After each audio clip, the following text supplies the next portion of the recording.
அன்பிற்கும் நம்பிக்கைக்கும் உரிய என் உயிரினும் இனிய உடன் பிறந்தார்கள் அனைவருக்கும் என்னுடைய வணக்கம்.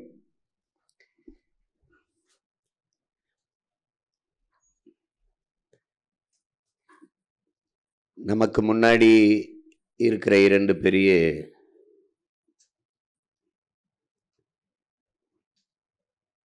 செயல் திட்டம், வேலை திட்டம் என்பது ஒன்று மாநாடு,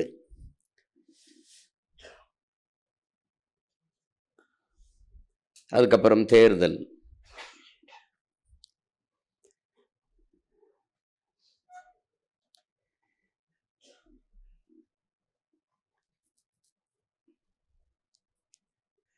அதை எப்படி மாநாட்டை நடத்துவது, எப்படி தேர்தலை எதிர்கொள்வது என்றெல்லாம் நான் உங்களுக்கு விளக்க வேண்டிய அவசியம் இல்லை. முதுகலை படித்து கொண்டிருக்கிற மாணவர்களுக்கு இளங்கலை பாடம் அவசியமில்லை. ஒரு படையை நடத்தக்கூடிய ஆற்றல் பெற்றுவிட்ட நீங்கள் படை வீரருக்கான அடிப்படை பயிற்சி எடுக்க வேண்டிய தேவையில்லை. இங்கே பேசிய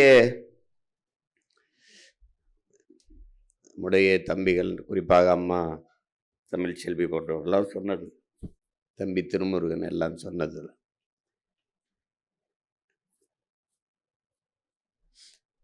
நமக்குள்ள இப்ப இருக்கிற இந்த சிக்கல், நாம் பெரியவன் நீ பெரியவன்ங்கிறது இந்த தமிழ் சமூகத்தில் இருக்கிற ஒரு அது நம் பரம்பரை நோய். அதை நீங்கள் எனக்கு முன்னாடி மிகப்பெரிய மருத்துவர்கள்லாம் இது செய்து தோற்றுருக்கார்கள். இதில் இந்த மருத்துவத்து இதில் வென்றது அப்படின்னா நம்மளுடைய பெரிய மருத்துவர் மட்டும்தான் வென்றிருக்காரு. யார் வெல்லலை. இப்போ இதில் இந்த சமூகம் எப்படி எங்கேயோ ஒரு சாபத்தை பெற்றிருக்குது. அது எங்கேன்னு தெரியல, எனக்கு தெரியல. இது என்ன அப்படி பார்த்தாலும் நம்ம முன்னோர்கள் யாரையும் அடிமைப்படுத்தி ஆண்டார்கள்ங்கிற செய்தி கூட நமக்கு இல்லை. நம்ம யாரையும் கொடுமைப்படுத்தணும், அடிமைப்படுத்தணும் இல்லை. தமிழ் பேசுனா நாக்கு அறுத்துருக்காங்க, சோதனை சாவடி வச்சுருக்காங்க, இந்த பகுதிகளெல்லாம் இந்த சாதி நுழையக்கூடாதுன்னு அப்படிலாம் நம்மளை ஆட்சி செஞ்சுருக்காங்க. உங்களுக்கு தெரியும் தானே. ரொம்ப பேரன்பும் பெருந்தன்மையும் கொண்ட வம்சாவளியில் வந்தவன் நம்ம. அதுவும் உங்களுக்கு வரலாற்றை வாசித்து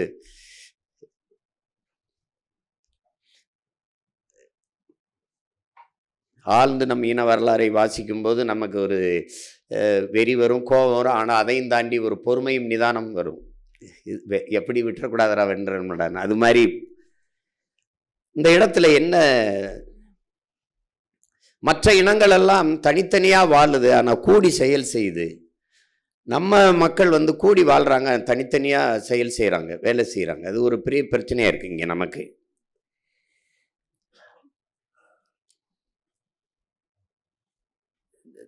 எனக்கு கிடைக்காதது அவனுக்கு, எனக்கு கிடைக்கலனாலும் பரவாயில்ல அவனுக்கு கிடைக்கணும் அப்படிங்கிற எண்ணம் இல்லாமல், எனக்கு கிடைக்காதது எவனுக்கும் கிடைக்கக்கூடாது அப்படிங்கிற ஒரு எண்ணத்தில் இந்த சமூகம் உருவாயிருச்சு. அது ஒரு பெரிய, அது எப்படி பார்த்தாலும் வியப்பு தான். என்னடா இப்படி ஒரு கூட்டத்தில் போய் நம்ம பிறந்திருக்கோம் அப்படின்னு. எதுவாகவும் ஒன்றா நிற்கல.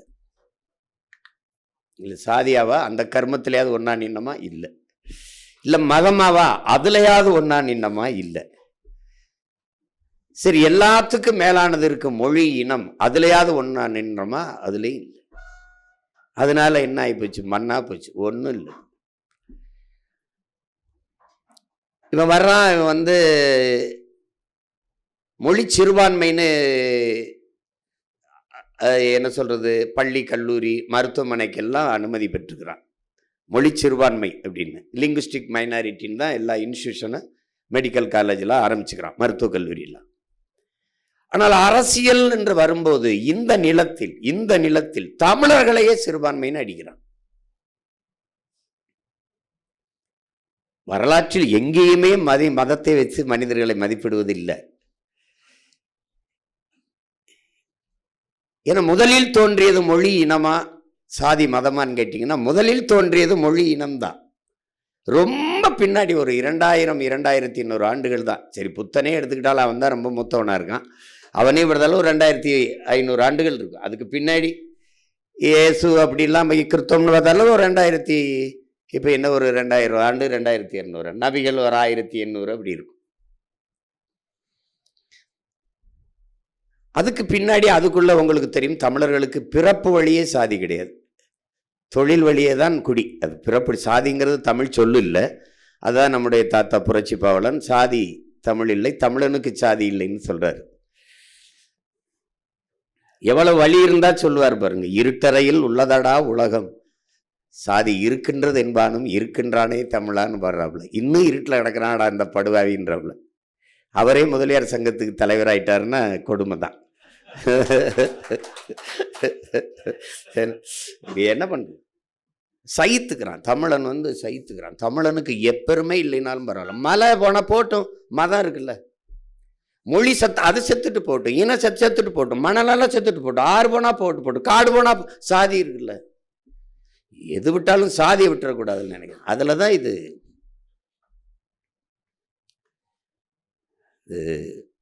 அதனால இந்த ஓர்மைப்படுத்த முடியல. சரி, வன்னியராவது ஒன்னா நின்னமா இல்லை, சரி பறையராவது ஒன்னா நின்னமா இல்லை, சரி முக்குளத்தோர்னாவது ஒன்னா நின்னமா அதில் இல்லை.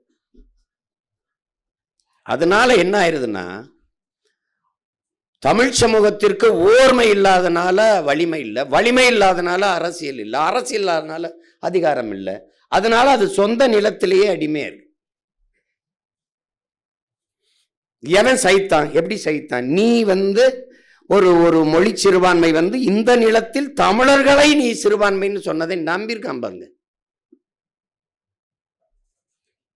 இன்னைக்கு வரைக்கும் நம்பிட்டு இருக்கான் பாருங்க. இப்ப வரைக்கும் நம்பிட்டு இருக்கான். கிறிஸ்தவர் இஸ்லாமியருங்கிறது அவன் இருக்கான், இன்னைக்கு இருக்கான், இன்னைக்கு கிறிஸ்தவனா இருக்கான், நாளைக்கு இஸ்லாமிய மாறான், நாளைக்கு இந்துவா இருக்கான், நாளைக்கு கிறிஸ்தவனா மாறான். அதான் அவனுக்கு வழிபாடு என்பதும் உணவு என்பதும் உடை என்பதும் கல்வி தேர்வு என்பதும் அவரவர் உரிமை, அவரவர் விருப்பம். அதுக்கு தான் சுதந்திரம். இதைத்தான் நீங்க கும்பிடணும், இதைத்தான் செய்யணும் அப்படின்னு. உலகத்துல எவ்வளவு பெரிய கொடுமையான நாட்டில் இருக்கும் பாருங்க. மதம் அரசியல் செய்த அரசியல் என்பது பாருங்க, அரசியல் என்பது பாருங்க, ஒரு நாட்டில் குறிப்பிட்ட ஒரு மக்களுக்கு குறிப்பிட்ட ஒரு மொழி, குறிப்பிட்ட ஒரு இனம், குறிப்பிட்ட ஒரு சாதி, குறிப்பிட்ட ஒரு மதத்திற்கு இருக்க முடியாது. ஒரு நாட்டின் அதிகாரம் என்பது அந்த நாட்டுக்கானது. நாட்டுக்கானது என்றால் மக்களுக்கு மட்டுமானது அல்ல, அந்த நாட்டில் இருக்கிற மற்ற உயிரினங்கள், மரம், செடி, கொடி, ஆறு, அருவி, புல்லு, பூண்டு, ஈ, எறும்பு எல்லாவற்றுக்குமான அரசியல் பாதுகாப்பு தான் நாட்டின் பாதுகாப்பு. அதுக்குள்ளதான் மக்கள் இருக்காங்க.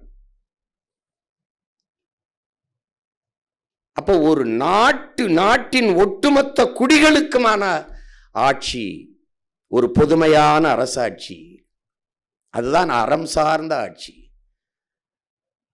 ஒரு நாட்டில் ஒரே ஒரு ஒரு ஒரு ஒரு ஒரு வேளாண் குடிமகன் ஏழையா இருக்கான்னா அந்த நாடே ஏழை நாடுன்னு தான் மதிப்பிடப்படும்ங்கிறான். அப்படின்னா இந்த நாடு எவ்வளவு ஏழையான நாடுன்னு நீங்க யோசிச்சு பார்த்துக்கிறீங்க. இந்த நாட்டை நாடுனே கணக்கில் எடுக்க முடியாது. அப்படிப்பட்ட ஒரு ஆட்சி முறை இங்க நடக்குது. மதம் அரசியல் செய்து கொண்டிருக்கு, மதம் அரசாண்டுகிட்டு இருக்கு. காந்தியே சொல்றாரு, மதத்திற்கும் அரசுக்கும் 1000 கிலோமீட்டர் தூரம் இருக்கணும், அது வரவே கூடாது. அது ஒரு நாடு இந்த மதம் சார்ந்தவன் தான் வாழ வேண்டும் என்று எண்ணுது. ஒரு நாடு மக்கள் வாழக்கூடிய நாடா இருக்கணும். இந்த மதம் வாழக்கூடிய நாடா மாத்த நினைக்குது. அப்படி ஒரு அரசியல் போகுது. என் சாதி நல்லா இருக்கணும், என் சாதி நல்லா இருக்கணும்னு கூடி சாதியிலே, இந்த நாட்டில் சாதியிலே இல்லாதவன்கிட்ட அதிகாரத்தை கொடுத்துட்டு மண்டிட்டு நிக்குது. அததான் ஐயா சொல்றாப்புல, எல்லா சிறுத்தையும் இருக்கு, இந்த சிறுத்தை இப்படி இருக்குன்னு சொல்றது. என்னை கொண்டு அங்கே நிறுத்திட்டீல்னு அவருக்கு ஞாபகப்படுத்துங்க. அவர் பெரிய புலிங்கிறத ஞாபகப்படுத்துறோம் அவருக்கு.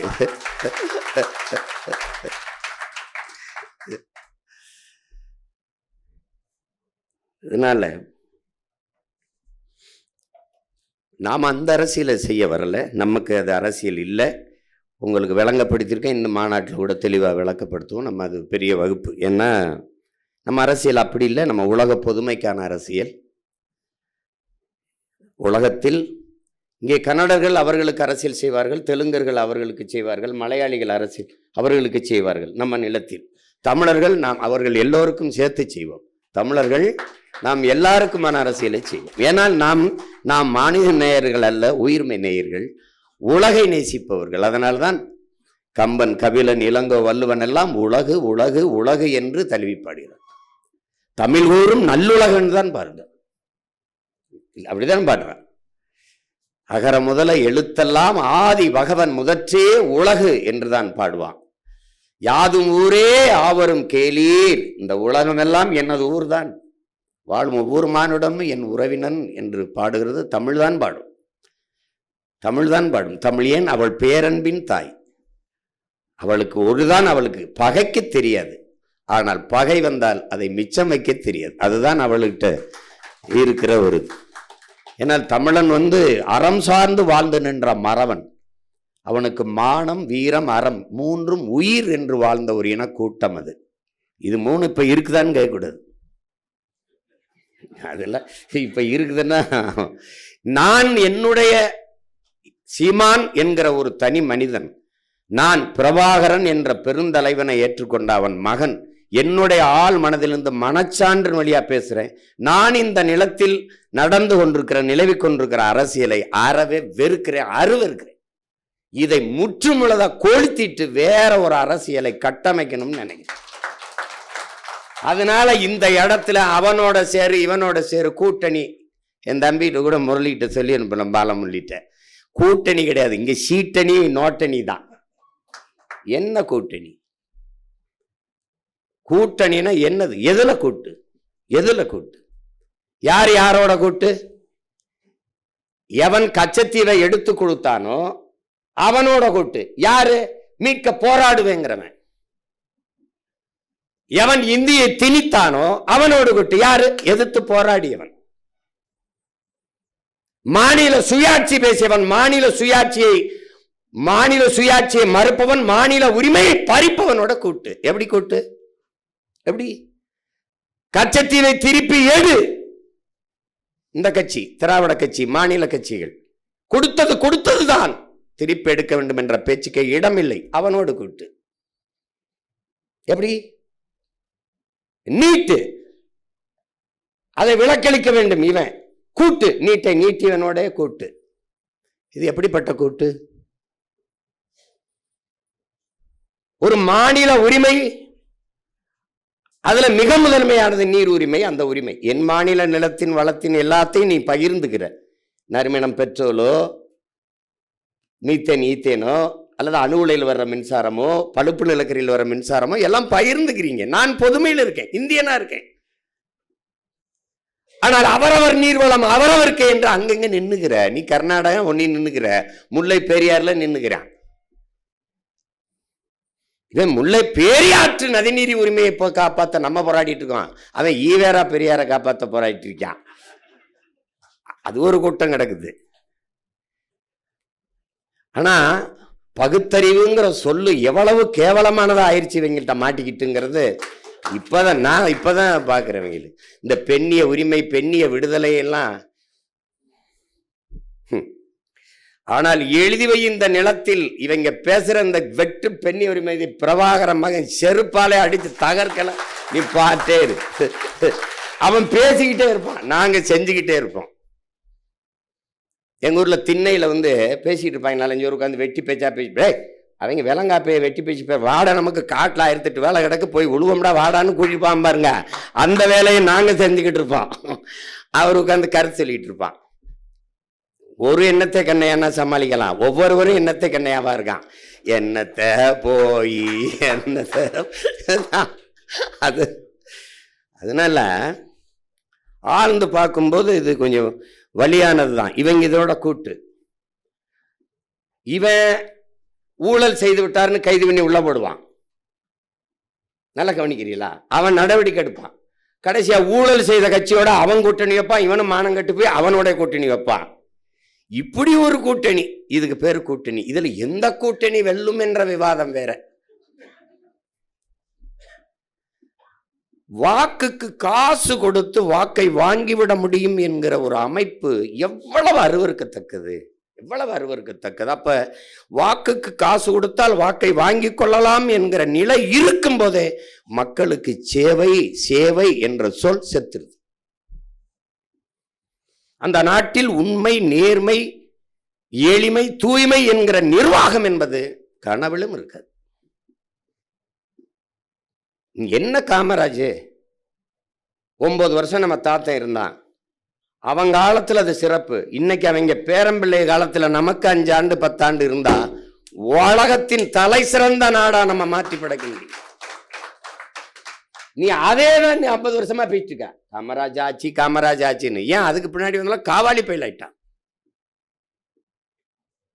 உங்களுக்கு புரியுதா? அவனுக்கு இங்க நல்ல நோக்கம் இருக்கணும், அறிவு, கல்வி, அதெல்லாம் அதெல்லாம் அவ்வளோ படிச்சிருக்காரு இவ்வளவு, அதெல்லாம் இல்லை. நோக்கம் இருக்கா, உயர்ந்த எண்ணம் இருக்கா? என்ன பணக்காரனா இருந்தா தான் சேவை செய்ய முடியுங்கிறியா?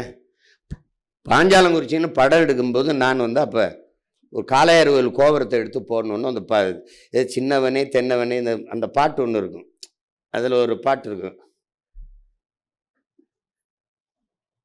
அதில் ஒரு பாட்டு எங்கள் பாட்டன் மருதுபாண்டி 2 பேரும் இது இப்போ ஒரு ஆலியார் அணைக்குள்ள வச்சு சிலையாக போட்டு எடுத்துட்டேன். கோபுரத்தை ஒரு காட்டிடணும்னு நினச்சி இங்கேருந்து போகிறேன் கோபுரத்துக்கு காட்சி எடுக்கிறது. அப்போ ஒரு சின்ன ஒரு வண்டி கொடுக்குறாங்க, அதில் ஒரு கருவி மட்டும் இருக்குது, ஒளிப்பதி கருவி. நானும் ஒளிப்பதிவாளர் ஒரு தம்பியை, ஒளிப்பதிவோட ஒரு உதவியாளர் போய் எடுக்க போகிறோம். சொந்த ஊர் தான், வீட்டில் போய் கூட சாப்பிட்னா போயிட்டு உடனே திரும்பணும்னு உடனே எடுத்துகிட்டு அதிகாலையில் சூரியன் கிளம்பி அப்படி வரும்போது அங்கே நிற்கும் போது எடுத்துக்கிட்டு வரணும். அப்படியே எடுத்துகிட்டு திரும்பி வரோம். வரும்போது ஒரு கோயில், ஒரு குளம், ஊருக்கு பக்கத்தில் ஒரு குளம் இருக்குது. அதில் போய் அந்த மண் இப்படி எடுத்து வேப்பங்குச்சி இதெல்லாம் ஒடிச்சு பல் விளக்கிட்டு முகத்தை கழுவிட்டு அப்படியே போகிறோம். போயிட்டு இருக்கும்போது ஒரு அம்மா அப்படி இந்த கரையில் சாப்பாடை கொண்டுக்கிட்டு போகுது. ஒரு அம்மா, எனக்கு பாருங்கள் எவ்வளோ ஆளாகி இன்னும் அந்த தாய் கண்ணுக்குள்ளே இருக்கா. அப்படி போயிட்டு இருக்கும்போது எந்த ஊருப்பா என்னப்பா அப்படின்னா, இந்த மாதிரி வந்தம்மா அப்படி போகிறோம். இப்போ பல்லு விளக்கிட்டு இப்படி போறிய வாய் விழிச்சிட்டு சாப்பிட்டீங்களாப்பா அப்படின்னு கேட்குது அந்த அம்மா. எங்கள் ஊர் பாருங்க. அப்போ இல்லை இவ்வளவுக்கு வறண்ட நிலம், நாங்கள் சிவகங்கைக்காரன், மண் வறண்டு இருக்கு, மனசு எவ்வளோ ஈரமாக இருக்கு பாரு. ஏயா சாப்பிட்டீங்களா யாருன்னு? இல்லைம்மா நான் போகும்போது அங்கிட்டு. இனிமே போய் எங்கேப்பா 9-10 மணி ஆகிப்போச்சா, பசிக்க கறக்கமாக இருக்குமே, வாங்க உட்காருங்க, இப்படி உட்காருங்க போடலாம். அப்போ ஒரு சட்டியில் பழைய சோறு வெஞ்சன் அதெல்லாம் வச்சுருக்கம்மா. இது காட்டில் உழுதுகிட்டு இருக்காங்க உங்கள் அப்பா, அவருக்கு தான் எடுத்துக்கிட்டு போய்கிட்டு இருக்கேன். இப்போ நீங்கள் எங்களுக்கு கொடுத்துட்டு அப்பா பசி இருப்பா. அது ஒன்றும் இல்லை, அந்த ஆள் பசி பொறுக்கும், நான் வீட்டில் திருப்பி போய் ஒரு அட்டை எடுத்துக்கிட்டு போயிடுவேன். எப்படி இருக்கு பாருங்க. இப்போ இதை விட இன்னும் ஒரு இது இருக்குது பாருங்க. சாப்பிட்டு இப்போ எங்கிட்ட பெருசாக ஒன்றும் பணம் இல்லை, அன்னைக்கு இதில் ஒரு 100 ரூபா ஏதோ இருந்தது, 100 ரூபா. அதை எடுத்து அம்மா இதை வச்சுக்கிறீங்களான்னு. ஆத்தாடி என்னையா நீ, இப்போ நீ உங்கள் அம்மாவுக்கு தினம் சாப்பிட்டு காசு கொடுத்தா போவியாயா அப்படின்னு கேட்டா பாருங்க ஒரு கேள்வி. இதான் எப்படி இருக்கு பாருங்க, எவ்வளோ காலம் ஆயிடுச்சு இன்னும் நினைவு வச்சிருக்கேன் பாருங்க. ஒன்றும் வேணாம் ஐயா, இதெல்லாம் நீ என்ன என் பிள்ளைக்கு சாப்பாடு போட்டதில் எனக்கு என்ன காசு கொடுக்குற, நீ அதெல்லாம் வேணாம், ஒன்றும் இல்லை. நீ ஒன்று எந்த நாடு தசைக்கு போனாலும் எவ்வளோ பெரியானாலும் உனக்கு இங்கே ஒரு ஆத்தா இருந்தேன் அப்படின்னு நினைவில் வச்சுக்க, அது போதும்ட்டா. இன்னைக்கு நினைவில் வச்சிருக்கேன் பாருங்க. இங்கே எங்கே கல்வி இருக்கு, இங்கே என்ன இருக்குது? அவள்கிட்ட ஒரு அறம் இருக்குது, இரக்கம் இருக்குது, கருணை இருக்குது, அன்பு இருக்குது, நல்லது செய்யணும்னு அந்த எண்ணம் இருக்கிறவன்ட்ட நாடு இருந்தா நாடு சரியாய். நம்ம தாத்தா சொல்லலையா, எழுத பறிக்க தெரியாதவன் ஏறு விட்டி சோறு போட்டான், எல்லாம் படித்தவன் நாட்டை கூறு போட்டான், அவன் சோறு போட்டான், அவன் கூறு போட்டான். இவன் இப்போ அதான் பண்ணிக்கிட்டு இருக்கான். ஒரு நாடு நமக்கு கற்பிக்குது, ஜிடிபி வளருது, அது அப்படி போகுது இப்படி போகுதுன்னு. இங்கே பாருங்க, நான் ஒன்று கேட்குறேன் உங்ககிட்ட. வேளாண் குடிமக்கள் கடனை தள்ளுபடி செய்து ஒரு அரசு தள்ளுபடி செய்து, எப்படிப்பட்ட அரசு ஆட்சி நடக்குது பாருங்க. வேளாண் குடிமகன் ஏன் கடனாளி ஆகிறாங்கிற கேள்வியை தமிழ்நாட்டில் நாம் தமிழர் கட்சி அவன் சீமானும் அவன் தம்பி தங்கையிலும் தவிர யாரும் எழுப்பல. ஏன் அவன் கடனாளி ஆகிறான்? யார்கிட்ட பதில் இருக்கு? நீங்க தான் சொல்லுங்களேன். மாணவர் கல்வி கடன் தள்ளுபடிங்கிற செய்தியை படிக்கிறீங்க. இப்ப தேர்தல் அறிக்கையில் அதிகமா படிப்பீங்க. கல்வி கடன் சரி, கல்வி ஏன்? கல்வியை நான் மாணவன், கல்வி மானுட உரிமை, கொடுக்க வேண்டியது அரசின் கடமை. அதை நான் கடன் வாங்கி படிக்கிற நிலைமைக்கு தள்ளியது. நான் ஒரு நாட்டின் வளத்திலே ஆகச்சிறந்த வளம் அறிவு வளம். அந்த அறிவு வளத்தையே நான் கடன் வாங்கி படிக்கிற நிலைமைக்கு தள்ளியவன் பதில் இல்லை. சரி, என்னுடைய கல்வி கடனை ஒரு தடவை தள்ளுபடி பண்ணிட்டேன். அப்ப மறுபடியும் அதை மாத்திரமா மறாண்டு மறுபடியும் தள்ளுபடி. எப்படி தள்ளுபடி? இந்த தள்ளுபடி என் கடனை தள்ளுபடி பண்ணிட்டேன். வேளாண் குடிமகன் ஏன் கடனாளி ஆகிறான்? ஏன்னா எவனும் உற்பத்தி செய்யற பொருளை அவனே விலையை தீர்மானிக்கிறான். வேளாண் குடிமகன் விளைவிக்கிற உற்பத்தி செய்யற பொருளுக்கு அவன் விலையை தீர்மானிக்க முடியல, வாங்குறவன் தீர்மானிக்கிறான். அதனால அவன் இழப்புல இருக்கான், கடன் ஆகுது. அப்ப வேளாண் குடிமகன் தள்ளுபடி ஆகிறான். ஒரு நாட்டில் வேளாண் குடிமகன் கடனாளி ஆயிட்டா அந்த நாடு நாடான்னு வச்சுப்பாரு. அது என்ன, சிகரெட்டு விற்கிறவன், புயல விற்கிறவன், சாராயம் விற்கிறவன், கார் விற்கிறவன், செல்போன் விற்கிறவன் எல்லாரும் பணக்காரனா இருக்கும்போது எல்லா பயலுக்கும் சோறு போடுற உயிர் உணவாக இருக்கிற உணவை தருகிற, உயிர் தேவையா இருக்கிற உணவை தருகிற உழவர் குடி எப்படி கடனாளி ஆகிறான்? யார்கிட்ட பதில் இல்ல. வேளாண் குடிமகன் கடன் தள்ளுபடி, மாணவர் கடன் தள்ளுபடி, நீ வாங்கின 10 லட்சம் கோடி கடனை யாரு தள்ளுபடி செய்வார்? எப்படி இருக்கு பாருங்க. ஒரு நாடு 196 லட்சம் கோடி கடனை தொட்டுட்டு அந்த நாடு ஜிடிபியில நான் வளர்றேங்குது. என்ன வளர்ற? கடன்ல வளர்ற. இந்த கடன் பட்டார் நெஞ்சம் போல் கலங்கினால் இலங்கை வேந்தம்மா. கடன் வாங்கிட்டா அந்த மனிதன் நிம்மதியா வாழ முடியாது. ரோட்ல துண்டை போட்டு எப்ப இழுப்பானோ முச்சந்தியில, எங்கே கதவை தட்டுவானோ, நல்ல தூங்க முடியாது. ராத்திரி விடிய காலத்துல கடங்கார போய் கதவை தட்டிடுவானோ, ராத்திரி தட்டிடுவானோன்னு இருப்பான் பாருங்க, பதட்டத்திலே இருப்பான். அந்த மாதிரி இந்த நாடு. ஒரு நாடு கடன் பெற்றுச்சுன்னா அது பொருளாதார அடிமையாயிருது. பொருளாதார அடிமையானால் அந்த நாடு பெற்றிருக்க விடுதலை கிடையாது. எப்படி கொண்டே நிறுத்தி வச்சிருக்கான் பாருங்க. இப்ப நாம எப்படி பண்றது? 10 லட்சம் கோடி கடனை கட்டிடுறோம். எப்படி கட்டுறோம்? வட்டி மட்டும் 1 லட்சம் கோடி கட்டுது. நம்ம எப்படி கட்டுறோம்? ஏற்கனவே ஆட்சியில் இருந்த எல்லாரையும் தூக்குறோம், எடுத்து அதுல சித்தப்பா இருந்தார், பெரியப்பா இருந்தார், மாமா இருந்தார், மச்சா இருந்தார். போய அதுக்குன்னு நான் ஆள் வச்சிருக்கேன். என் தம்பி பூமி மாதிரி, எதை பத்தியும் கவலைப்படாது, போய ஏதோ பண்ணிட்டாங்க. அந்த கூட்டத்துல நல்லா எல்லாம் அருமையா இருக்கு, நாங்க உள்ள நுழைஞ்சோம், உங்க ஆளுக விடலைன்னு பத்திரிகையாளர்களான்னு. நம்ம எல்லாரையும் மதிச்சுதான் பண்ணுவோம். அப்ப தெரியாம நடந்துருச்சு, மன்னிச்சுக்கிறேங்க. அந்த மாதிரி ஆளுகளை வச்சு வாயா, அன்னைக்குதான் உண்மையிலே பச்சை மட்டைக்கு வேலை இருக்கு. வச்சு வெளுத்தா ஏன்னா இந்த குவாரி ஓனர்னு இருந்தவங்களாம் யாரா, இந்த மணல் குவாரி ஓனர்லாம் யாரா, தூக்குடா வச்சு வெளுத்தோம்னு வச்சுக்கிறோங்க, செட்டில் ஆயிரும். உங்களால் நம்ப முடியுதா பாருங்க, கடந்த 15-20 ஆண்டுகளில் மட்டும் 75 லட்சம் கோடி அடிச்சிருக்கான் தமிழ்நாட்டில் மட்டும். 75 லட்சம் கோடி ஒரு மாநிலத்தில் இந்த 20 ஆண்டுகளுக்குள்ளே. என்ன கொடுமை பாருங்க. இப்ப இந்த தேர்தலில் ஒரு தொகுதிக்கு 30 கோடி, அப்படின்னா 234 கவனோட தம்பி வருது. 7,000 கோடி வச்சுக்கிறோம். 7,000 கோடி வச்சுக்கிறோம். 7,000 கோடி 7,000 கோடி முதலீடு செய்து வெல்லுகிற ஒருவர் மக்களுக்கு சேவை செய்ய வருவாரா? எப்படி, என்ன நோக்கத்தில் வரும்? ஒரு முதலாளி முதலீடுன்னதே அது லாப தேவைக்குத்தான், சேவைக்கு இல்லை. யாருமே செய்ய மாட்டாங்க. அது உலகத்தில் அது இயல்புக்கு மாறானது. அப்படி ஒருத்தனும் இல்லை இங்க. அது அந்த மாதிரி. இப்ப நம்ம எதுக்கு நிக்கிறோம் உங்களுக்கு தெரியாதில்ல. நீங்க இந்த குரலை தென்னரசு கூட சொன்னாரு போட்டதுன்ட்டு. அந்த காயங்களை நம்ம மறந்துடக்கூடாதுங்கிறதுல நீங்க முதல்ல யாருன்னு முதல்ல தெரிஞ்சுக்கிட்டு களத்துல நிக்கணும். இங்க பேசும்போதெல்லாம் தொண்டனுங்கிற வார்த்தை இந்த கட்சியில் கிடையாது. இங்கே தலைவன் கிடையாது. இப்போ நீங்கள் சொல்கிறீங்க சீமான்கிறவன் இருப்பான் போயிடுவான். தனி மனிதனை தலைமையே இருக்கிற முறையை ஒழிக்கணும். உயர்ந்த தத்துவத்தை தலைமையே இருக்கிறத கற்றுக்கணும். ஏன்னா லீ குவான் யூ இல்லை, அதே சிங்கப்பூர் தான். ஏன்னா அவன் வச்ச கட்டமைப்பு தத்துவம் இருக்கு. சேகுவாரா சொல்றான், ஒருவன் மரணித்து போவதாலேயே அவன் முன்வைத்த முழக்கங்களும் அவன் கொண்டிருந்த நோக்கமும் அவனுடைய செயல்பாடும் மரணித்து போவது இல்லை. அது இருக்குது. அப்ப அது வழி நடத்தும். அதுதான் அப்படி. இப்ப என் தலைவன் என்னோட இல்லை, ஆனால் முன்வைத்த தத்துவம் நம்மோடு இருக்கு, வழி நடத்துது. இது நம்ம ஒன்றும் இல்லையே, பலாயிரம் ஆண்டுகளா நமக்கு தத்துவங்கள் தான் இருக்குது, கருத்து இருக்குது, அறிவு செல்வம் இருக்குது. அது செயல்படுத்த ஆள் இல்லை. குடிதளி கோலோச்சும் மாநில மன்னன் அடிதொழி நிற்கும் உலகை தாண்டி தத்துவம் இல்லை. எங்கள் திருநாட்டில் எங்கள் நல்லாட்சி என்கிறான். எங்கள் திருநாட்டில் எங்கள் ஆட்சி, என் நாட்டில் என் ஆட்சி அப்படி சொல்ல வேண்டியதான அவன்.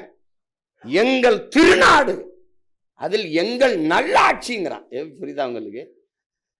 அதை சொல்றதை நீங்க கவனிக்கணும். ஆங்கிலம் ஒன்றே கற்றார், அதற்கு ஆக்கையோடு ஆவியும் விற்றார், அவர்களே தாங்களே அந்நியரானார். நாடு விடுதலை அடைகிறதுக்கு முன்னாடி ஒருத்தன் பாடுறான், இவங்கெல்லாம் வந்து ஆங்கிலம் படிங்கிறாங்க, படிச்சு இப்போ ஆங்கிலத்தில் மோகம் கொண்டு படிக்கிறீங்களா, அந்த காலத்திலே இந்த வேலையை செய்ய தொடங்குறாங்கன்னு நினைச்சு பாடியிருக்கான் ஒருத்தன். காலஞானத்தில் ஆங்கிலம் ஒன்றையே கற்றார், அதற்கு ஆக்கையோடு ஆவியும் விற்றார், தாங்களே அந்நியரானார். ஒரு வார்த்தையை போடுறான் பாருங்க, செல்ல தமிழின் தொடர்பற்று போனாருங்கிறான் பாருங்க. ஏன் தமிழின் தொடர்பற்று போகணும்னு சொல்லவே, செல்ல தமிழின் செல்ல தமிழடா அப்படின்னு.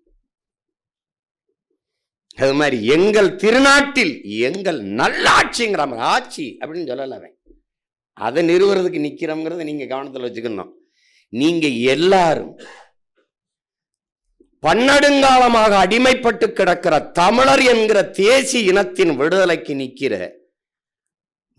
நிற்கிற ஒரு அரசியல் படையில் வீரர்கள், இராணுவ வீரர்கள். நீங்கள் சீருடை அணியவில்லை, கருவி ஏந்தவில்லை, மாறாக அறிவாயுதம் என்கிற கருத்தியலை ஏந்தி நிற்கிறீர்கள். ஒரு அடிமை தேசியனத்தின் விடுதலை படையில், அந்த விடுதலைக்கு போராடுகிற புரட்சிகர அரசியல் படையில் நீங்கள் தளபதிகள். இதில் ஆண் பெண் இந்த பாலியல் வேறுபாடு கிடையாது. நம்முடைய கோட்பாடு இந்த பெண்ணிய உரிமை, பெண்ணிய விடுதலை அதெல்லாம் கிடையாது. அது அந்த வெற்றி சொல்ல முதல்ல ஒழிக்கிறோம். அது ஏதோ ஒரு தனியா ஒரு வேலை மாதிரியே பேசிட்டான். உங்களுக்கு இந்த சாதிய ஒழிப்பு பேசுறான் பாத்தியா, அவனை ஒழிச்சுனா சாதி ஒழிஞ்சிரும். இவன் இந்த சாதி ஒழிப்பு பேசுற எல்லா அயோக்கிய பயலுக்கும் தன் சாதி தவிர பிற சாதி ஒழிக்கிறது, இதான் வேலையே. உண்மையா இல்லையா சொல்லு? அதை ஏண்டா அதை கடக்கணும்டா, கடந்து நடக்கணும்டா. இங்க நின்னுக்கிறது ஐயோ நாத்தம், ஐயோ நாத்தம், ஐயோ நாறுது, ஐயோ நாறுது. கர்மம் பிடிச்சவனை இறங்கி கூட்டி அங்கிட்டு போடு, இல்லைன்னு நடந்து அங்கிட்டு போய் தொலை.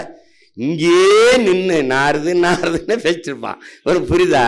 இந்த நாத்தம் பிடிச்ச பேரால தான் நாடு இப்படி. நீங்க செய்யறது என்ன செய்யறதுன்னே தெரியாம, இப்ப நான் வரும்போது என்ன செய்யறதுன்னு தெரியாம வந்தேன். என்ன செய்யறதுன்னு தெரியாம அங்க வண்டியில் ஏறி வரும்போது வரைக்கும் குழப்பம்தான். இங்க வந்து இறங்கியும் குழப்பம்தான். இப்படி என்ன செய்யறது ஒரு படபடப்பு நெஞ்சுக்குள்ள இருந்துகிட்டே இருக்கும். ஆனா ஒன்று மட்டும் சொல்லி விட்டாப்ல, நான் என்ன போய் செய்யறதுன்னு வந்து, நீங்க போய் இறங்குங்க, உங்களுக்கே தெரிய வந்துடும் என்ன செய்யறதுன்னு, அதை செய்யுங்க. என்ன இப்போ இறங்கும்போது நான் கூட பல தடவை சொல்லியிருக்கேன், நான் என் வீட்டு வாலி விழுந்துருச்சுன்னு தான் கிணத்துக்குள்ள குதிச்சேன் எடுக்க. மூழ்கி போகும்போது தெரியுது என் பரம்பரையே உள்ளதான் கிடக்குது அப்படின்ட்டு. அப்புறமா தான் தெரிஞ்சு, முதல்ல என் இனத்தை கொண்டு விட்டான், என் இனச்சாவு இப்படி பண்ணிட்டாங்களே, நம்ம வச்சு நம்ம விடுதலை கனவை அப்படின்னு தான் இறங்கினேன். ஆனா அப்புறமா தான் தெரியுது, இவன் எல்லாமே திட்டமிட்டு என் பரம்பரையை அவன் அழிச்சிருக்கான். என் மொழியை அழிச்சு, என் இனத்தை அழிச்சு, என் வரலாற்றை மறைச்சு, என் இலக்கியத்தை ஒழிச்சு, என் வழிபாட்டை அழிச்சு, மொத்தமாவே என்னை முடிக்கிறேன்னு திட்டமிட்டு தான். இது வலுவா நின்றுட்டு இந்த வேறு எங்கடா இருக்குன்னு பார்த்தா அது வேறா இருக்கு, வெட்டா அப்படின்னு முடிவு. புரியுதுன்னு நினைக்கிறேன். ரொம்ப போட்டு குழப்பிக்காத. உன்னை கேட்பான், என்ன அவரு? டேய், ஒரே ஒரு கேள்விதான். உலகத்தின் தலை சிறந்த மொழி மட்டுமல்ல, முதன் மொழி என் தாய்மொழி தமிழ். அதை எந்த மொழியில் ஆய்வறிங்கன்னு மறுக்க முடியாது, எந்த தொல்பொருள் ஆய்வறிங்கன்னு மறுக்க முடியாது. இதைத்தான் நம்ம தாத்தா காகிதம் இல்லத்தவர்களும் சொல்றாங்க, எவனும் மறுக்க முடியாது. நன்கு கட்டமைக்கப்பட்ட உலக மொழிகளின் முதன்மையானது தமிழ். சீர், சந்தம், யாப்பு, அசை, தொடை, இப்படி நன்கு கட்டமைக்கப்பட்ட உலக மொழிகளில் ஒன்று. எம்மொழியின் துணையுமின்றி தனித்து இயங்கக்கூடிய ஒரு மொழி உலகத்தில் உண்டென்றால் அது தமிழ். அதனால உயர் தனிச்ச மொழி. மற்ற மொழியெல்லாம் வேற மொழியிலிருந்து சொற்கள் கடன் வாங்கணும், ஆனா எனக்கு இருக்கு, நான் பயன்படுத்துறது இல்லை. ஜன்னல்ங்கிறோம், சாளரம்னு இருக்குது இல்லையா? இப்ப இது மைக்குன்றோம், ஒளி வாங்கின்னு இருக்குது. எனக்கு எல்லாத்துக்கும் சொற்கள் இருக்கு, நம்ம பயன்படுத்துறதில்ல. அப்படிப்பட்ட மொழி. ஆகச்சிறந்த இலக்கியங்களை எங்கள் தாய்மொழியே கொண்டிருக்குது. எல்லா சமயங்களுக்குமான காப்பியங்களை கொண்டிருக்குது. அப்படிப்பட்ட ஒரு மொழி. நீ நினைச்சு பாரு, இன்னைக்கு முதுகலையில் ஆய்வமானவன் கூட குறை சொல்ல முடியாது என்னுடைய குரலை. எழுசீர்ல சொற்பிழை இல்லை, எழுத்து பிழை இல்லை, பொருள் பிழை கிடையாது. எங்க அவன் என்னங்க இப்படி எழுத்து பிள்ளையா பாடியிருக்கா, அப்படி பொருள் பிள்ளையா பாடியிருக்கா, கம்பன் என்னங்க இப்படி பாடியிருக்கா, பாட முடியும், சொல்ல முடியாது. அதுல நீ என்னத்தை வியக்கணும், எதை கண்டு பார்க்கணும், எதை இப்படி யோசிக்கணும், அவனுக்கே வேண்டா தமிழ் படிப்பிச்சு கொடுத்துருப்பான். இவ்வளவு செழுமையான இலக்கியத்தை நெறியை ஒருத்தன் படைக்கிற அளவுக்கு அவனுக்கு எப்படா இவ்வளவு புலமை வந்தது?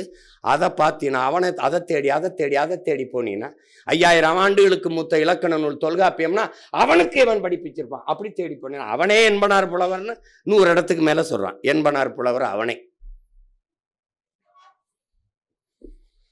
அவனுக்கு முன்னாடி எனக்கு முன்னாடி நிறைய பேர் இருந்திருக்காண்டாங்கிறான் அவனே. அந்த மொழியை என் உயிர் மொழியை, என் தமிழை சனியன் ஒளி என்று சொல்றாங்க.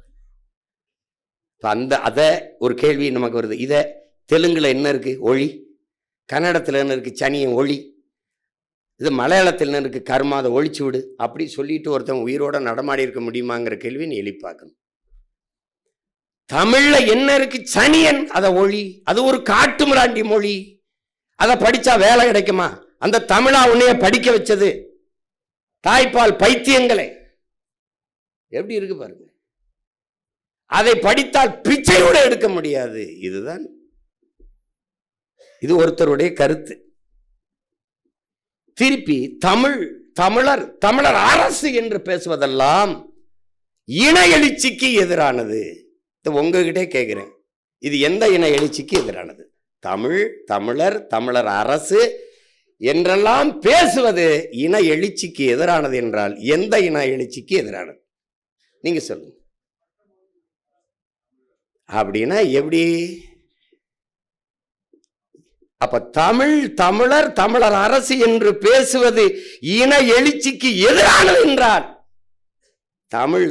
தமிழர் அரசு என்று பேசுவது என் இன எழுச்சிக்கு உரித்தானது, உரியது. அதான் நாங்க பேசுறோம். இப்ப புரியுதா உங்களுக்கு? எவன் என்னுயிர் தமிழ் சனியன் அதை ஒளி என்று சொன்னானோ அவனை ஒழிக்கணும். இவ்வளவுதான் கோட்பாடு. போட்டு அப்படி சொல்றார், இப்படி சொல்ற. அவனுக்கு எதையுமே அறுக்கணும், தாலி அறுக்கணும், கற்பப்பையா அறுக்கணும். இது ஒரு சீர்திருத்தம். எப்படி இது ஒரு சீர்திருத்தம்? திருமணமே பண்ணிக்கொள்ளக்கூடாது. குழந்தை பிறனா பெத்துக்க. Enjoyment without responsibility. எந்த பொறுப்பும் இல்லாம நீ உன்னுடைய ஆசையை தீர்த்துக்கிட்டு போ. இது சமூக சீர்திருத்தம். இதை ஏற்றுக்கு பாருங்க ஒரு தமிழ் சமூகம். நீ ரொம்பவெல்லாம் கோட்பாடு வச்சுக்காத. தகப்பன் என்பவன் உனக்கு பெத்தவனா இருக்கணும், தலைவன் என்பவன் உன் ரத்தவனா இருக்கணும். இங்க பார், தகப்பனையும் தலைவனையும் கடன் வாங்க கூடாது. அது தன்மான இழப்பு. டேய், எங்க அப்பன் கருப்பா இருக்கிறான், அம்மத்தலம்பா இருக்கு, குள்ளமா இருக்கான், அடுத்த வீட்டுக்காரன் உயரமா இருக்கான், வெள்ளையா இருக்கான், அதனால அவனை அப்பன்னு சொல்ல முடியாது. அது எவ்வளவு மான இழப்போ அப்படி ஒரு இழப்பு. எனக்கு என்னடா கன்னடன் தலைவனா இருக்கிறது? என் ரத்தத்திலே, என் இனத்திலே ஆயிரக்கணக்கான ஆன்றோரும் சான்றோரும் இருக்காண்டா. இங்க என்னடா செக்கு யுத்தவனை விட சிறந்த தலைவன் இருக்கானடா. அயோத்திதாசன், ரெட்டமலை, MC ராஜாவை தாண்டி தலைவன் இருக்கானடா. ஜீவானந்த சிங்காரவேலரை தாண்டி தலைவர் காணா எனக்கு? சொல்லு, நீ சொல்லு. நீ என்ன பெரியார்னா? அங்க ஈழத்து பாவேந்தன் புதுவை ரத்னதரை பேசியிருக்க. அங்க ஈழத்துல ஈழ விடுதலையை முதலாக ஆதரித்து பேசிய தமிழ் பெரியார் யாரு? பெரியார் கியாபே விஸ்வநாதன் நம்ம தாத்தா பேசியிருக்காப்ல. சொல்லுங்க தம்பி, நீ நீ இங்க இவர பெரியார் இருக்கா? யார உங்க ஐயா ஈவேராவ? அவரு ராஜாஜி இருக்காருல்ல, ஆரிய எதிர்ப்புப்பா, ஆரிய எதிர்ப்பு. ராஜாஜியை பெரியார், யாரு? ராஜாஜியை பெரியார் எழுதியிருக்காப்ல.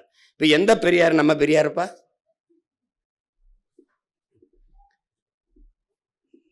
அண்ணல் அம்பேத்கர் சொன்னதை தான் நீங்க வச்சுக்கணும்.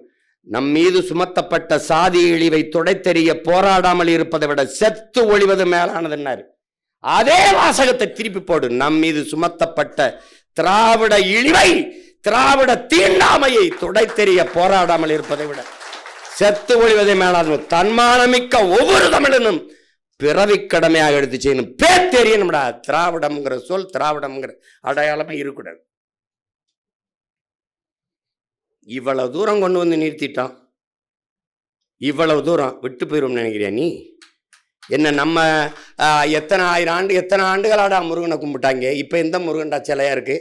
இப்ப எந்த முருகன் இருக்குது? திருமண அழைப்பிதழா, நாட்காட்டியா அச்சிடும் போது அண்ணன் வரைஞ்ச முருகன் தான் இருப்பான். அப்படி நிறுவும் போது நம்ம மாற்ற மாட்டோமா? எல்லாத்தையும் மாற்ற மாட்டோமா? என்ன நீ நினைச்சுக்கிட்டு இருக்கா நீ? கர்நாடகால விண்ணூர்தி நிலையத்தை விட்டு வெளியே வந்தா கெம்பே கவுடான் அவன் மன்னனை வச்சிருக்கான். தனியார் விண்ணூர்தி நிலையம் அதானி வச்சிருக்கான் மகாராஷ்டிரால. வெளியில வரும்போது வீர சிவாஜி இருக்கான். நீ சென்னை விண்ணூர்தி நிலையம் வெளியே வரும்போது என் வீர பாட்டி வேலுநாச்சியாரை நிறுத்தி வீர மாதா எங்க சொல்லுங்க, என் தமிழ் பரம்பரையின் மான மகள் மான மரத்தி வேலுநாச்சியார் மண் உன்னை வரவேற்குன்னு நிறுத்தி விட்டுருவேன். நீ ஒன்னும் தப்பிக்க முடியாது.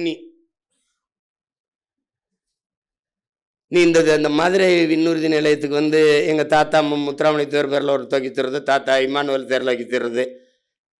2 பேருக்கும் பொதுவாக ஒரு தெரியும், ஒரு பாண்டியன் ஒரு தெரியும். தலையலங்கானத்து செருவன்ற பாண்டியன் நெடுஞ்செழியன் விண்ணூர்தி நிலையம் ஒருத்தனும் அடிச்சுக்க மாட்டான். இவ்வளவுதானே. இவங்க என்னென்ன வேலை பண்ணியிருக்கான்? இந்த போத்தீஸுக்கு ஏற்ற மாதிரி பல 100 கோடியில் ஒரு மேம்பாலம் இருக்கு. போ, அந்த மேம்பாலத்துக்கு பேர் என்ன? ஜே அன்பழகன் மேம்பாலம். யாரு ஜே அன்பழகன்? யாரா சொல்லு. எங்க அண்ணனுக்கு ரொம்ப நெருக்கமான நண்பர் பையன். அவர் இந்த நாட்டுக்கு என்ன செஞ்சிருக்காப்ல? அவ்வளவு. திமுகவின் மாவட்ட செயலாளர், சட்டமன்ற உறுப்பினர். அவருக்கு மேம்பாலம். இங்கே எதுக்கு சவுந்தரபாண்டியன் நாடார் இருந்தால், நடேசனார் எதுக்கு இருந்தார், இந்த நடேச முதலியார் எதுக்கு இருந்தார், இந்த அயோத்திதாசர், ரெட்டமலை சீனிவாசன், MC ராஜா, சிங்காரவேலர், இந்த ஜீவானந்தம், இவங்கெல்லாம் எதுக்கு இருந்தாங்க முன்னவங்க? ஏன் அவங்க பேரெல்லாம் அதில் வச்சா தகுதி இல்லையா? அதுக்கு அடையாளத்தை மறைப்பது. எங்கே சுத்தினாலும் உங்களுக்கு ஒன்று தான் இருக்கு. நீங்க தன்னை முன்னிறுத்திக்கிற முயற்சி பண்ணும்போது மண்ணையும் இனத்தையும் பின்தள்ளுறீங்க. நீங்கள் பிறந்த உங்கள் மண்ணையும் இனத்தையும் முன்னிறுத்தும் போது உங்களை பற்றி நீங்க இங்கே நிற்கிறேன், என் பேர் அங்கே இருக்கு, என்னை முன்னாடி உள்ள பின்னாடி உள்ள அதெல்லாம் வராது. ஒரு லட்சியவாதிக்கு அதெல்லாம் என்ன தோணாது. உலகம் முழுமைக்கும் இருக்கிற தத்துவங்கள் என் அன்பிற்குரியவர்களே, கைகட்டி வேலை செய்ய தயாராக இல்லாதவன் கை நீட்டி கட்டளை இடுகிற தகுதியை பெறமாட்டான். உங்களுக்கு புரியுது நினைக்கிறேன். எது ஒன்றையும் இழக்க தயாராக இல்லாதவன் பெரிதொன்றை அடைய முடியாது. தன்னை தாழ்த்தி கொள்ள தயாராக இல்லாதவன் தலைமை ஏற்கிற தகுதியை பெறமாட்டான். நல்ல மாணவன் தான், நன்றாக கற்கிற நல்ல மாணவன் தான் நல்ல ஆசிரியராக ஆக முடியும். நான் பள்ளிக்கூடமே போக மாட்டேன், நான் படிக்கவே மாட்டேன், ஆனால் என்னை பேராசிரியர் ஆக்குன்னா அது எம்பிட்டு பெரிய சேட்டை அயோக்கியத்தனமோ அப்படிப்பட்டதை ஒரு வேளையும் செய்ய மாட்டேன். என்னை மாநிலத்தில் போற்று. யாரும் இங்கே கோழி குண்டு அடித்து கிச்சு கிச்சு தாம்பலாம் ஆடிக்கிட்டு இருக்க பிள்ளைகள் கிடையாது. 3 சீட்டு 4 சீட்டு ஆடுற ஆட்டமும் கிடையாது. இங்கே தேவையில்லாமல் ஒருத்தரை நீக்கிறதுக்கோ தேவையில்லாமல் ஒருத்தரை சேர்க்கறதுக்கோ அப்படிலாம் இங்கே யாரும் மனநோய் கொண்ட பைத்தியங்கள் இங்கே யாரும் உட்கார்ந்துருக்கல.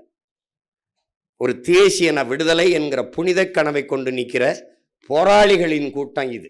மாசேத்துங் சொல்றாருல, நாங்கள் வன்முறை மீது தீராத காதல் கொண்ட மனநோயாளிகள் அல்ல. அதே தான் நாங்க சொல்றேன். நாமல் இதெல்லாம் இது நம்ம நோய் இல்லது, நாம் தேசியன விடுதலைக்கான போராளிகள், புரட்சியாளர்கள். அதனால இந்த இதெல்லாம் இல்லை. நான் என்ன சொல்றேன், உங்கள்கிட்ட திரும்ப திரும்ப சொல்றேன், இந்த பயணத்தை நான் சரியாக கொண்டு போவேன், வழிநடத்தின்னு நம்பிக்கை இருந்தால் என் பின்னாடி தொடரலாம், பின்தொடரலாம். இல்லைன்னா விலகி நின்றலாம். நீங்கள் வெளியில போய் வைக்கிற விமர்சனங்கள் எல்லாம் என்னை சிதைக்கும், எங்களை சிதைக்கும் என்று நினைத்தால் அது உங்களுடைய புரிதல் குறை. அது எங்களை எப்போதும் செதுக்கி கொண்டிருக்கும், வெறியேற்றி கொண்டிருக்கும். இந்த அயோக்கியப்ப எல்லாம் போய் என்ன பேச்சு பேசுறான் பாரு, இவனுக்கு எதிராக வென்று காட்டணும்டா, இவங்களை ஒழிக்கிறதுக்காக வென்று காட்டணும்டான். அதனால அதெல்லாம் எங்களுக்கு தெரியும். உளியின் வழிதாங்காதவன் சிலையாக முடியாது, புண்படாதவன் பண்பட முடியாது. புல்லாங்குழலே சான்று. அது நெருப்பில் காய்ச்சிக்கிட்டு அந்த கம்பியை கொண்டு போய் அதில் ஓட்டையை போடும்போது அது உடம்பு சூடு தாங்களேன்னா அது எப்படி இனிமே ஈஸியாக தரக்கூடிய புல்லாங்குழலாக மாறும். நான் பல முறை சொல்லிட்டேன்.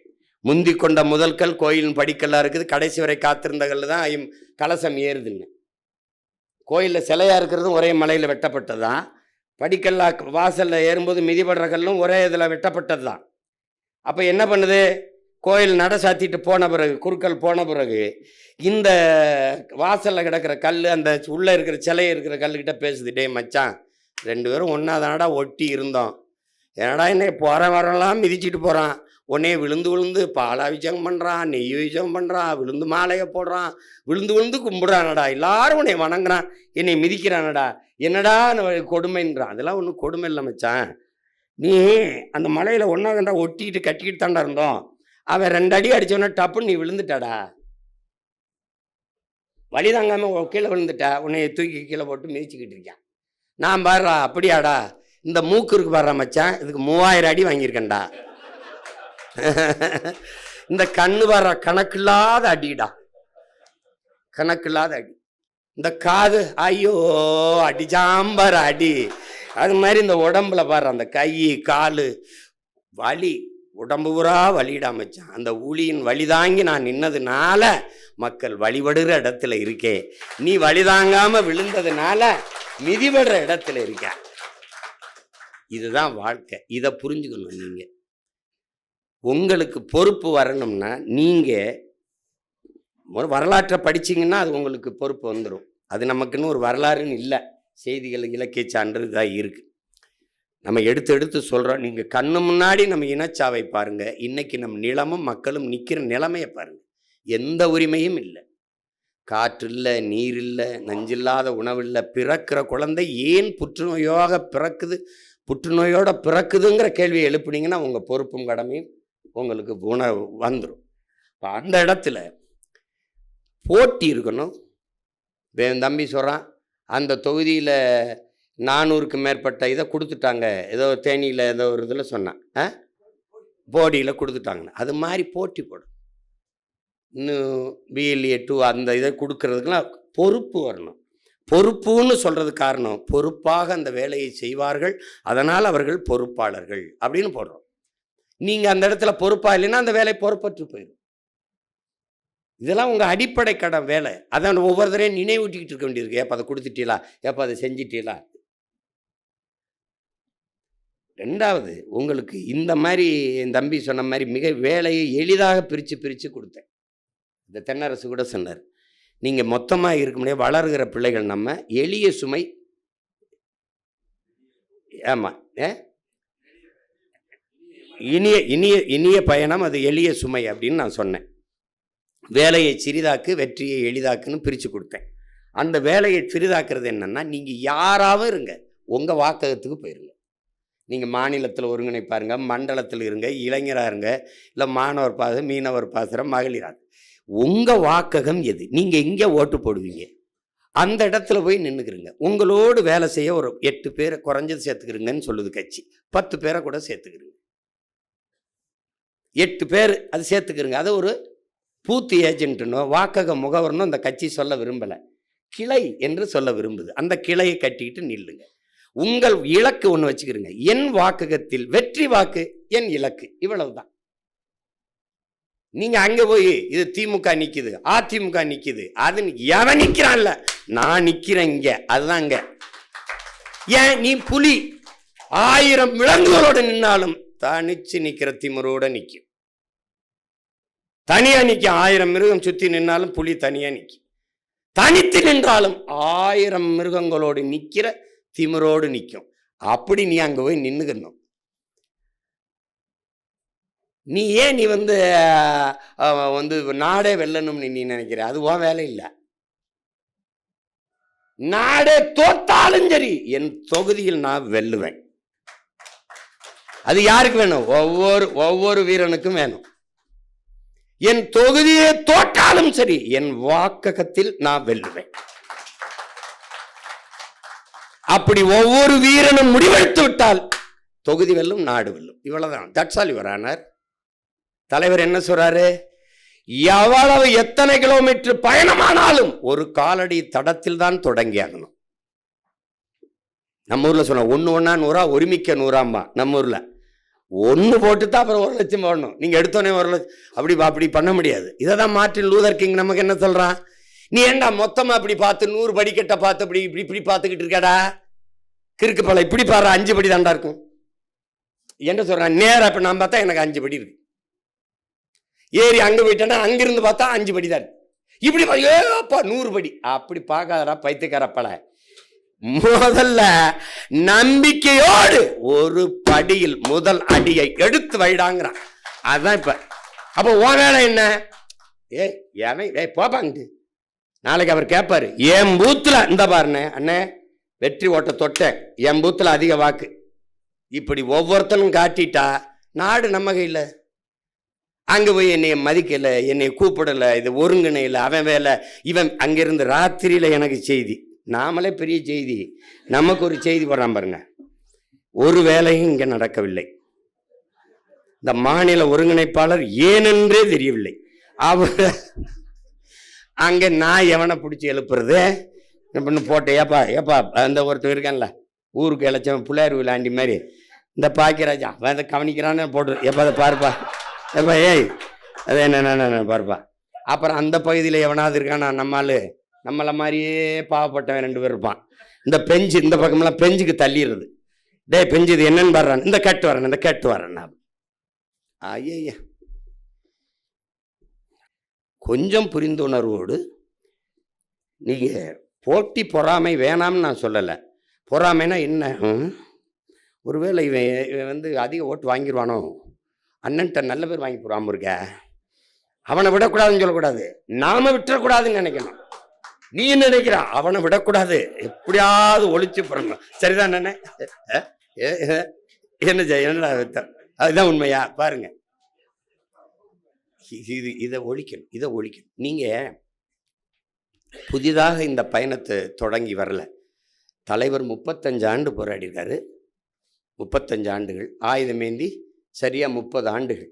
நாம் அதில் 15 ஆண்டுகள் நாம் அறவழியில் போராடிட்டோம். அறிவாயுத ஐந்தி அரசியல் களத்தில் தேர்தல் களத்துக்கு 10 ஆண்டுகள் வந்துட்டோம். 16 வந்தோம், இப்போ 26, 10 ஆண்டு நிறைவுறுது. நீங்கள் நினச்சி பாருங்கள், நம்ம வெள்ளலைன்னு நினைக்கிறீங்க. முதல்ல ரெட்டை மெழுகுவர்த்தி ஒன்று கொடுத்தான், அப்புறம் தூக்கிட்டான். அப்புறம் நமக்கு இந்த கை கட்டின இந்த கரும்பு விவசாயியை கொடுத்தான். கண்ணா கிசான், நான் தான் அதை விவசாயின்னு வச்சு கொண்டு போனேன். அப்புறம் திருப்பி அதை தூக்கிட்டான். அப்புறம் மைக்குன்னு ஒன்று கொடுத்தான். மைக்கை நம்ம விட்டோமா? இந்த மைக் உண்மைக்கு, நேர்மைக்கு, வாய்மைக்கு, தூய்மைக்கு, இந்த மைக்குன்னு நம்ம விடலையே. இது பேரறிஞர் அண்ணா பேசிய மைக், மார்ட்டின் லூதர் கிங், இது அறிஞர் சாக்ரட்டிஸ், நம்ம விட்டோமா? அங்க தெய்வ திருமகன் எங்கள் தாத்தா பேசியது, பெருந்தலைவர் காமராஜர் பேசியதுன்னு போட்டு அதில் போட்டு வந்தோம். வந்து அதுலேயே அங்கீகாரத்தை பற்றி எந்த சின்னத்தை எடுத்தானோ அதே சின்னத்தை கொடுத்தான். இப்ப அந்த சின்னம் நிலையான ஒரு சின்னமா மாத்திருக்கோம். இது வெற்றி தானே? இது வெற்றி தானேப்பா. அப்புறம் சட்டமன்றம் நாடாளுமன்றத்துக்குள்ள போய் செய்ய முடியாததெல்லாம் நம்ம செஞ்சுக்கிட்டு இருக்கோம். இங்க எங்க ஐயா அம்பேத்கராஜன் ஐயா சொன்னாங்க பாருங்க, எவ்வளவா ஆளுமையோட பேசுனாங்க பாருங்க ஐயா, எவ்வளோ அனுபவத்தோட தெளிவாக எடுத்து வச்சாங்க பாருங்க. இன்னைக்கு காட்டுப்பள்ளியில் அந்த கட்டுமானம் அப்படியே நிற்குதுன்னா காரணம் நாம் தமிழர் கட்சி தான். திருவொற்றியூரில் அண்ணனை திட்டமிட்டு அவன் தோக்கடிக்க வேண்டிய தேவை இருந்ததுனா, இவன் வென்றுட்டானா கொண்டுட்டான்னு தான் அங்கே அவனை தோக்கடிக்கிறான். நம்மை வீழ்த்த துடிப்பார்கள், ஊடகங்கள் மறைக்கும். காரணம், கார்ப்பரேட் கூட்டாண்மை முதலாளிகளுக்கு எதிரானவர்கள் நாம், நிலத்தின் வளத்தை கொள்ளையடிப்பவர்களுக்கு எதிரானவர்கள் நாம். அதனால நம்மளை வளர விடக்கூடாதுன்னு நினைப்பான். நம்மை மட்டும் இல்லை, எவனவன் என் மொழி, என் இனம், என் நாடு, என் மக்கள், என் மலை, என் காடு, என் அருவின்னு பேசுறானோ அவனெல்லாம் ஒழிப்பான். அப்படிதான் தலைவரை ஒழிச்சான், அப்படிதான் கடாஃபியை ஒழிச்சான், அப்பதான் அதிபர் முபாரக் ஒழிச்சான். அப்படிதான் எல்லா இப்போ ஈராக் எதுக்கு இப்போ அடிச்சு அவன் நான் தான் செயல் அதிபர்னு எதுக்கு போடுறான்?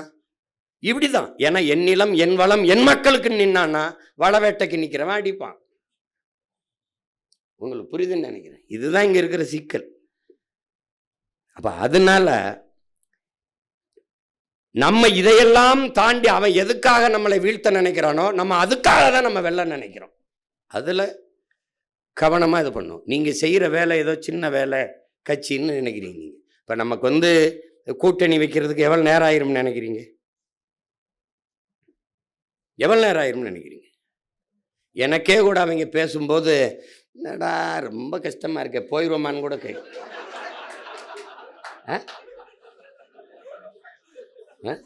இதெல்லாம் சிரிக்கிறிய பத்தியில உங்களுக்கு தெரியும், நான் போக மாட்டேன். அதாவது என்னன்னா,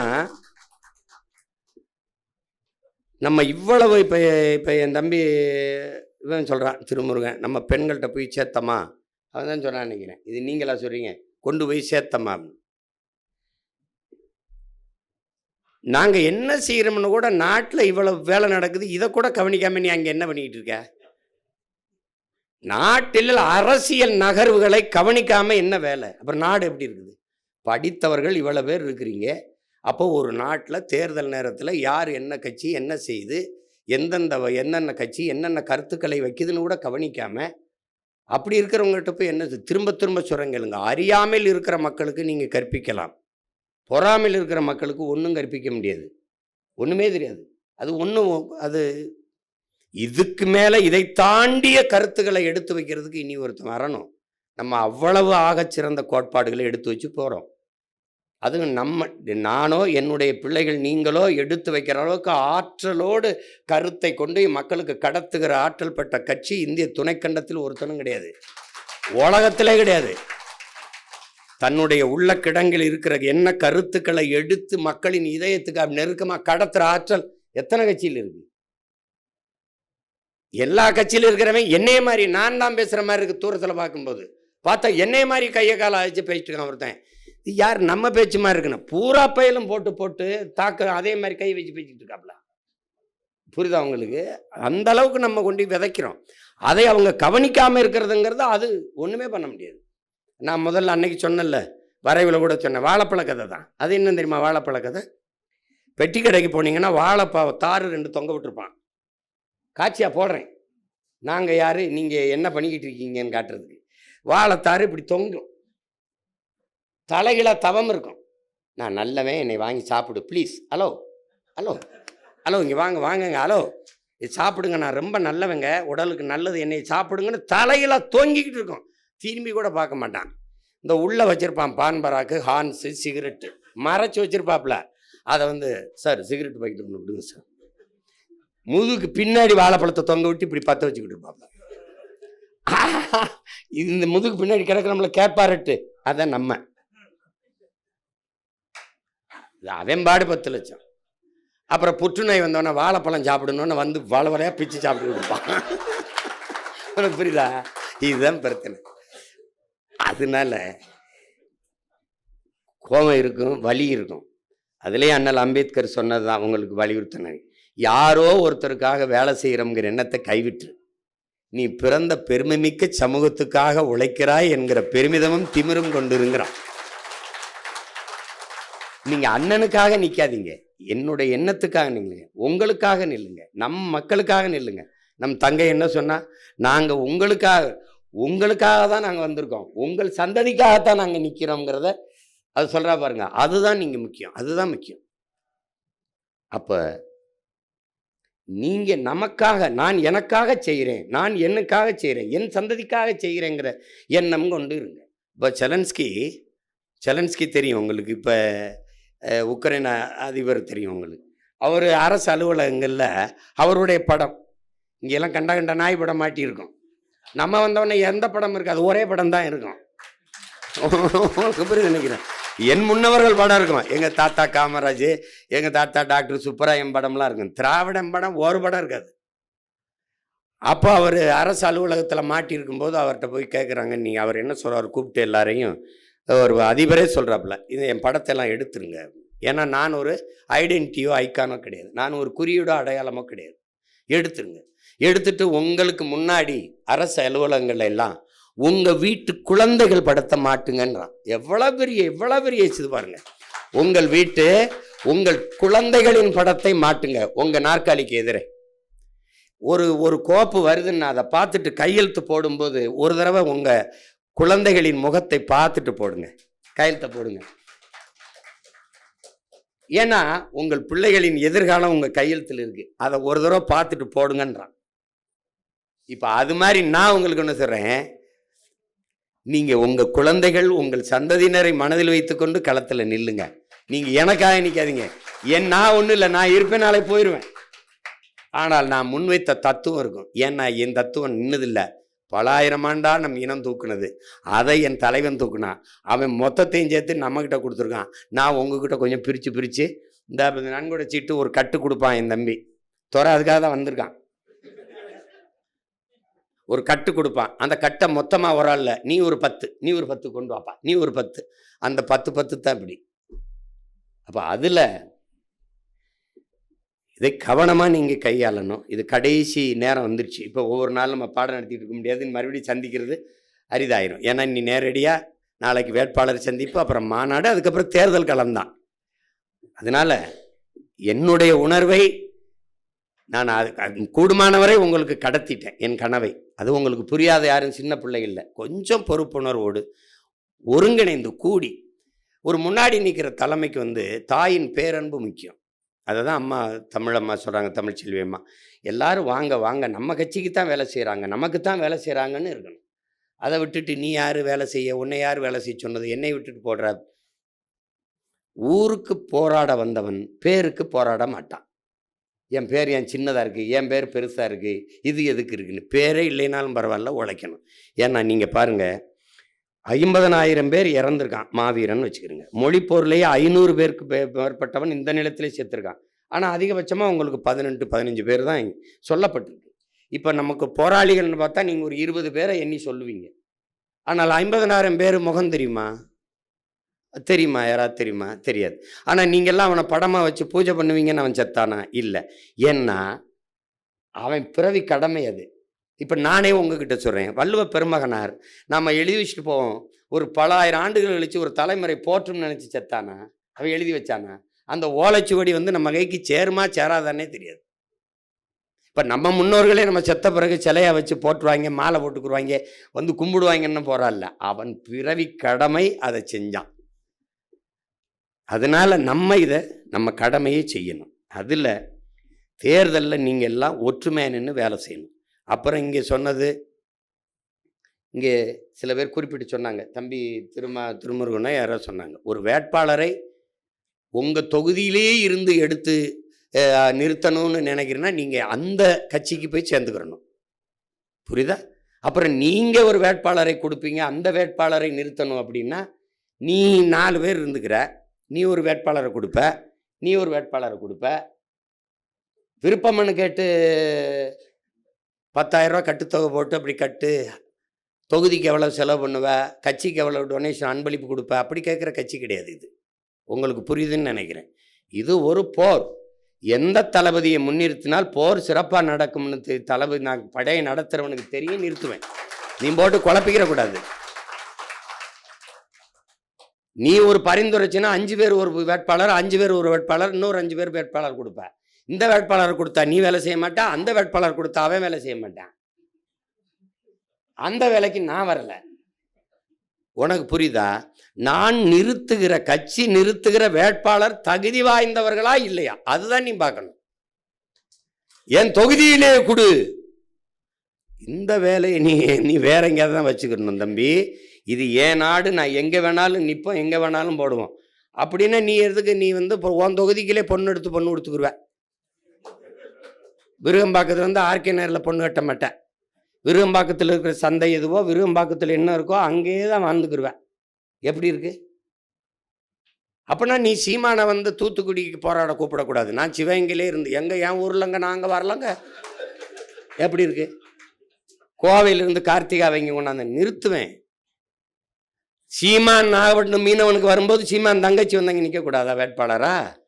அப்படிதான் பார்க்கணும். முதல்ல அந்த எண்ணத்தை கைவிட்டணும். இவரை ஏன் கொண்டாந்து இங்கே நிறுத்துறாரு, அவரை ஏன் கொண்டாந்து அங்கே நிறுத்துறாரு? எதையே நீ ஆப்பிரிக்காவிலிருந்து ஆஸ்திரேலியாவிலிருந்து கொண்டாந்து நிறுத்துற மாதிரி போயிட்டு இருக்கிற? அப்படிதான் நிறுத்தும். முதல்ல மரபை உடைப்பது என்பது அதுதான். என்னை கூட தான் சொல்லிக்கிட்டு இருந்தான் திருவற்றியூர்ல, இவர் எங்கிருந்தோ நிற்கிறாருன்னு. அவன் அவனே வெளியூர்லேருந்து வந்தவன் தான். இங்க பல பேர் வெளியூர்லேருந்து வந்தவன் தான். இது ஒரு பேச்சா சொல்லிடுவான். வேற மாநிலத்துக்கு வந்தவனுக்கு நாட்டு 60 வருஷம் கொடுத்துவிட்டு எனக்கு கொடுமை பாருங்க. கட்சியில் இருக்கிற கட்சி ஒரு சிறந்த கேடரை தேர்வு செய்யும். ஐயா அம்பேத்கராஜனை கூட்டி கொண்டு திருப்பூரில் நிறுத்துறேன்னா சீமான் ஒன்றும் கருணாநிதியை பார்த்து, ஜெயலலிதா பார்த்து, எம்ஜிஆரை பார்த்து அரசியல் செய்ய வந்தவன் இல்லை.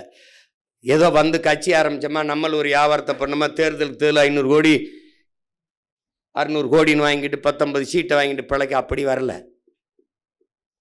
அந்த இடத்தில் ஏன் நிறுத்துறேன் அப்படிங்கிறதுக்கு 1000 காரணம் வச்சிருப்பேன்.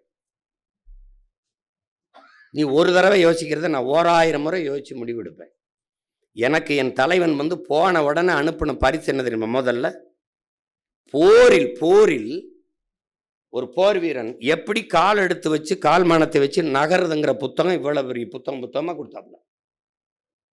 நான் போருக்கு போறதில்ல, ஆனால் ஒரு போர் வீரன் காலை எப்படி அந்த படை என்ன போகும்போது களத்தில் எப்படி கால் எடுத்து வச்சு நகரணுங்கிறத உலகத்தில் இருக்க போரில் இருக்கிறதெல்லாம் எடுத்து தமிழ் படித்து புத்தகம் வச்சிருந்தாப்புல. இவ்வளோ பெரிய புத்தகம்.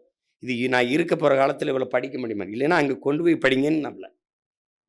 ஒரு போர் வீரனை ஒரு காலை எடுத்து வைக்கிறதுக்கு இவ்வளோ கவனம் இருக்குன்னா, ஒரு தேசியன விடுதலைக்கு நிற்கிற பிள்ளைகள், இவ்வளோ பெரிய கனவை கடத்தின தலைவனின் பிள்ளை, நம்ம எவ்வளவு பொறுப்பாக காலை எடுத்து வைப்போம்னு நீங்கள் யோசிக்கணும். அதில் போய்கிட்டு எதுக்கு வேட்பாளர் இவரை கொண்டாந்து நிறுத்துறாரு, அவரை நிறுத்துறாரு? எல்லாரும் தகுதி வாய்ந்தவர்கள் இருக்கிறீங்க. சில பேருக்கெல்லாம் வாய்ப்பு கொடுக்கணும்னு நினச்சி முடியாமல் போயிடுது. காரணம் சமூக பிரதிநிதித்துவம். ஒரு சமூகத்துக்கு இவ்வளவு கொடுக்கணும்னு இருக்கும், தகுதியானவங்க இருப்பாங்க. சில பேர் விடுபட்டு போகுது. தகுதியானவங்களுக்கு 24.5 வயசு வருது, 1 மாதம்லாம் குறையுது. சில இதுகள் இருக்குது. நான் திரும்ப சொல்கிறேன், நம்ம பொறுக்கு விதை மரபினர் ஒவ்வொரு விதையும் வீரியமான விதைகளை எடுத்துத்தான் நம்ம விதைப்போம்.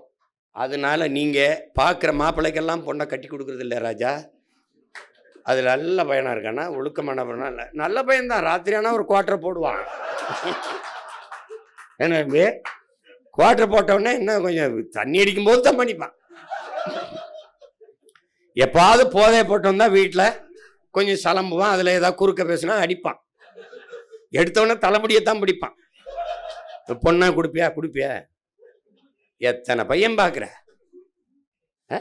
இப்போலாம் இப்போ மேட்ரிமோனிலே பார்த்துக்கிறாங்க. அவன் யாரு என்ன எதுவும் கிடையாது. அதனால நிறுத்துற யாராக இருந்தாலும் அண்ணன் முடிவெடுத்தா சரியா இருக்கும். நம்ம வேலை செய்யணும் அப்படின்னு வேலை செய்யணும். அதுதான் இங்கே முக்கியம்.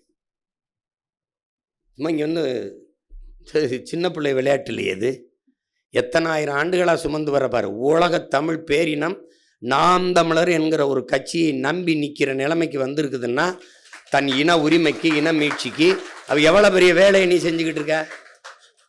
யாரை பார்த்தாலும் கடைசி நம்பிக்கை உன்னையை தான் நம்புகிறோங்கிறான். நான் இப்படி திரும்பி உங்களை தான் நான் நம்புகிறேன். நான் குலதெய்வங்களோட முருகனோடவே எனக்கு சண்டை இருக்குடா. நான் பாரு, என் பாட்டை ராஜராஜ சோழனுக்கு எனக்கு, அவனுக்கு அருள்மொழி சோழனுக்கு எனக்கும் சண்டை இருக்கு. அரசேந்திரனை திட்டி விட்டு வந்தேன். கடடா நாயே, உனக்கு இதெல்லாம் தேவைதான்டா. உலகம் பூரா போய் வென்றுட்டு குட்டியை சோறு மாதிரி சாஞ்சி கிடக்குறாப்ப. அவன் அங்கே ஓலைக்குறிச்சியில் கிடக்கிறேன், அந்த பெருவுடையாருல உடையாலூரில். அவன் இங்கே என் தாத்தை ஒருத்தருக்கு என் பாட்டேன் இந்த வாவுசி, அவன் சிலைக்கு மாலை போட போனேன், சிலை விழுந்துரும் ஏறாதங்கிட்டான். இந்த கண்ட நாய் கருமாந்திரம் முடிச்சவெல்லாம் தெரு நிற்கிறான். என் பாட்டை அவன் எவ்வளோ பெரிய ஈகத்தை இந்த நாட்டு விடுதலைக்கு செஞ்சவன், அவனுக்கு ஒரு சிலை கிடையாது எனக்கு மாலை போடுறதுக்கு. அப்போ மனசுக்குள்ள ஒரு வெறி வரும் பாரு, இரு நான் வென்றுட்டு வந்து உனக்கு வச்சுட்டு தான் அப்புறம் சிலையை வச்சுட்டு தான் மாலை போடுவேன். அந்த மாதிரி பல பேரோட இருக்கு. முருகனுக்கே எனக்குமே சண்டை இருக்குல்ல. அப்படி போகும்போது முருகா அப்படின்னு பக்தி திருமுத்து திரு பாடும்போது தான் உள்ளே போகிறது. ஆனால் நம்ம கோபத்தோடு போகும்போது அவரே சொல்லிடுறாப்புல, நாங்கள் தமிழில் ஓதுறோம், தமிழில் ஓதுறோன்னு. வரலைனாலும் பார்த்தாது படிக்கிறாப்புல, வள்ளியின் மணாலனை கந்தனை கடம்பனை அப்படின்னு பாடுறாப்புல. கொஞ்சம் விட்டு விட்டு படிக்கிறாப்புல, ஆனால் படிக்கிறாப்புல. அது மாதிரி நீங்கள் மிகுந்த பொறுப்பை ஏற்றிருக்கிறீங்க. கவனமாக நீங்கள் வேலை செய்யணும். இந்த தேர்தலை விட்டுறக்கூடாது. நமக்கு முக்கியமான தேர்தல். 5 மணி போட்டி 6 மணி போட்டிம்மா நீங்கள் ஒன்றுங்களைங்க. நமக்கு இங்கே எவனுமே போட்டி கிடையாது. நம்ம எடுத்து வைக்கிற அரசியலுக்கு எவனுமே போட்டி கிடையாது. நம்ம வரும்போது ஐயா விஜயகாந்த் வரும்போது, அம்மா ஜெயலலிதா, ஐயா கருணாநிதி 2 பேர் தான். நாம் வரும்போது மக்கள் நல கூட்டணின்னு ஒன்று இருந்தது. இங்கே திமுக அதிமுக தலைமையில் கூட்டம். ஐயா அன்புமணி தனியாக ஒரு போட்டி, மாற்றம் முன்னேற்றம் அன்புமணின்னு ஐயா அன்புமணி வந்தாங்க. அந்த இடத்துல நம்ம வந்தோம். அப்போ அங்கேயும் நம்ம 5வது தான். அதில் 4.5 லட்சம் 1.1. திருப்பி 19 தேர்தலுக்கு வர்றோம். 19 தானே அங்கே வர்றோம். வரும்போது யார்? எங்கள் அண்ணன் கமலாசன் வந்துட்டாப்புல. அப்புறம் ஐயா டிடிவி வந்துட்டாப்புல. அங்கேயும் நம்ம 5வது தான். கவனிச்சுக்கிட்டீங்களா?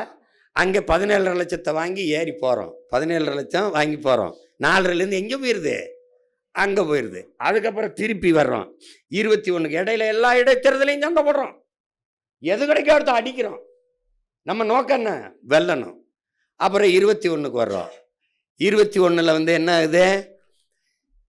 அண்ணன் ஐயா டிடிவி தலைமையில் ஒரு அம்மா விஜயகாந்த் இவங்க பிரேமலதா அவங்க ஒரு கூட்டணி. இந்த பக்கம் ஐயா ஸ்டாலின் தலைமையில், ஐயா எடப்பாடி தலைமையில் ஒரு கூட்டணி. இந்த பக்கம் மக்கள் நல கூட்டணின்னு ஒன்று. அதானே? இல்லை அண்ணன் கமல்ஹாசன் தலைமையில் ஒரு கூட்டணி. நல்லா கவனிச்சுக்கிறங்க. இப்போ எத்தனாவது இடத்துல நம்ம இருக்கோம்? அதே 5. நம்ம போட்டியில் இருக்க மாட்டோம் தெரியுங்களா? இங்கே பாருங்கள், திமுக அதிமுக கமல்ஹாசன் டிடிவி. நம்ம வந்து மற்றவை நான் படம் பார்க்க போகும்போது நான் எங்கள் அண்ணன் ரவி என்ன வந்து வரல. இன்னைக்கு நாங்கள் வண்டியில் போகும்போது என் நண்பர் ஒருத்தர், எங்கள் மச்சான் அந்த இக்பால் இறந்துட்டாப்ல.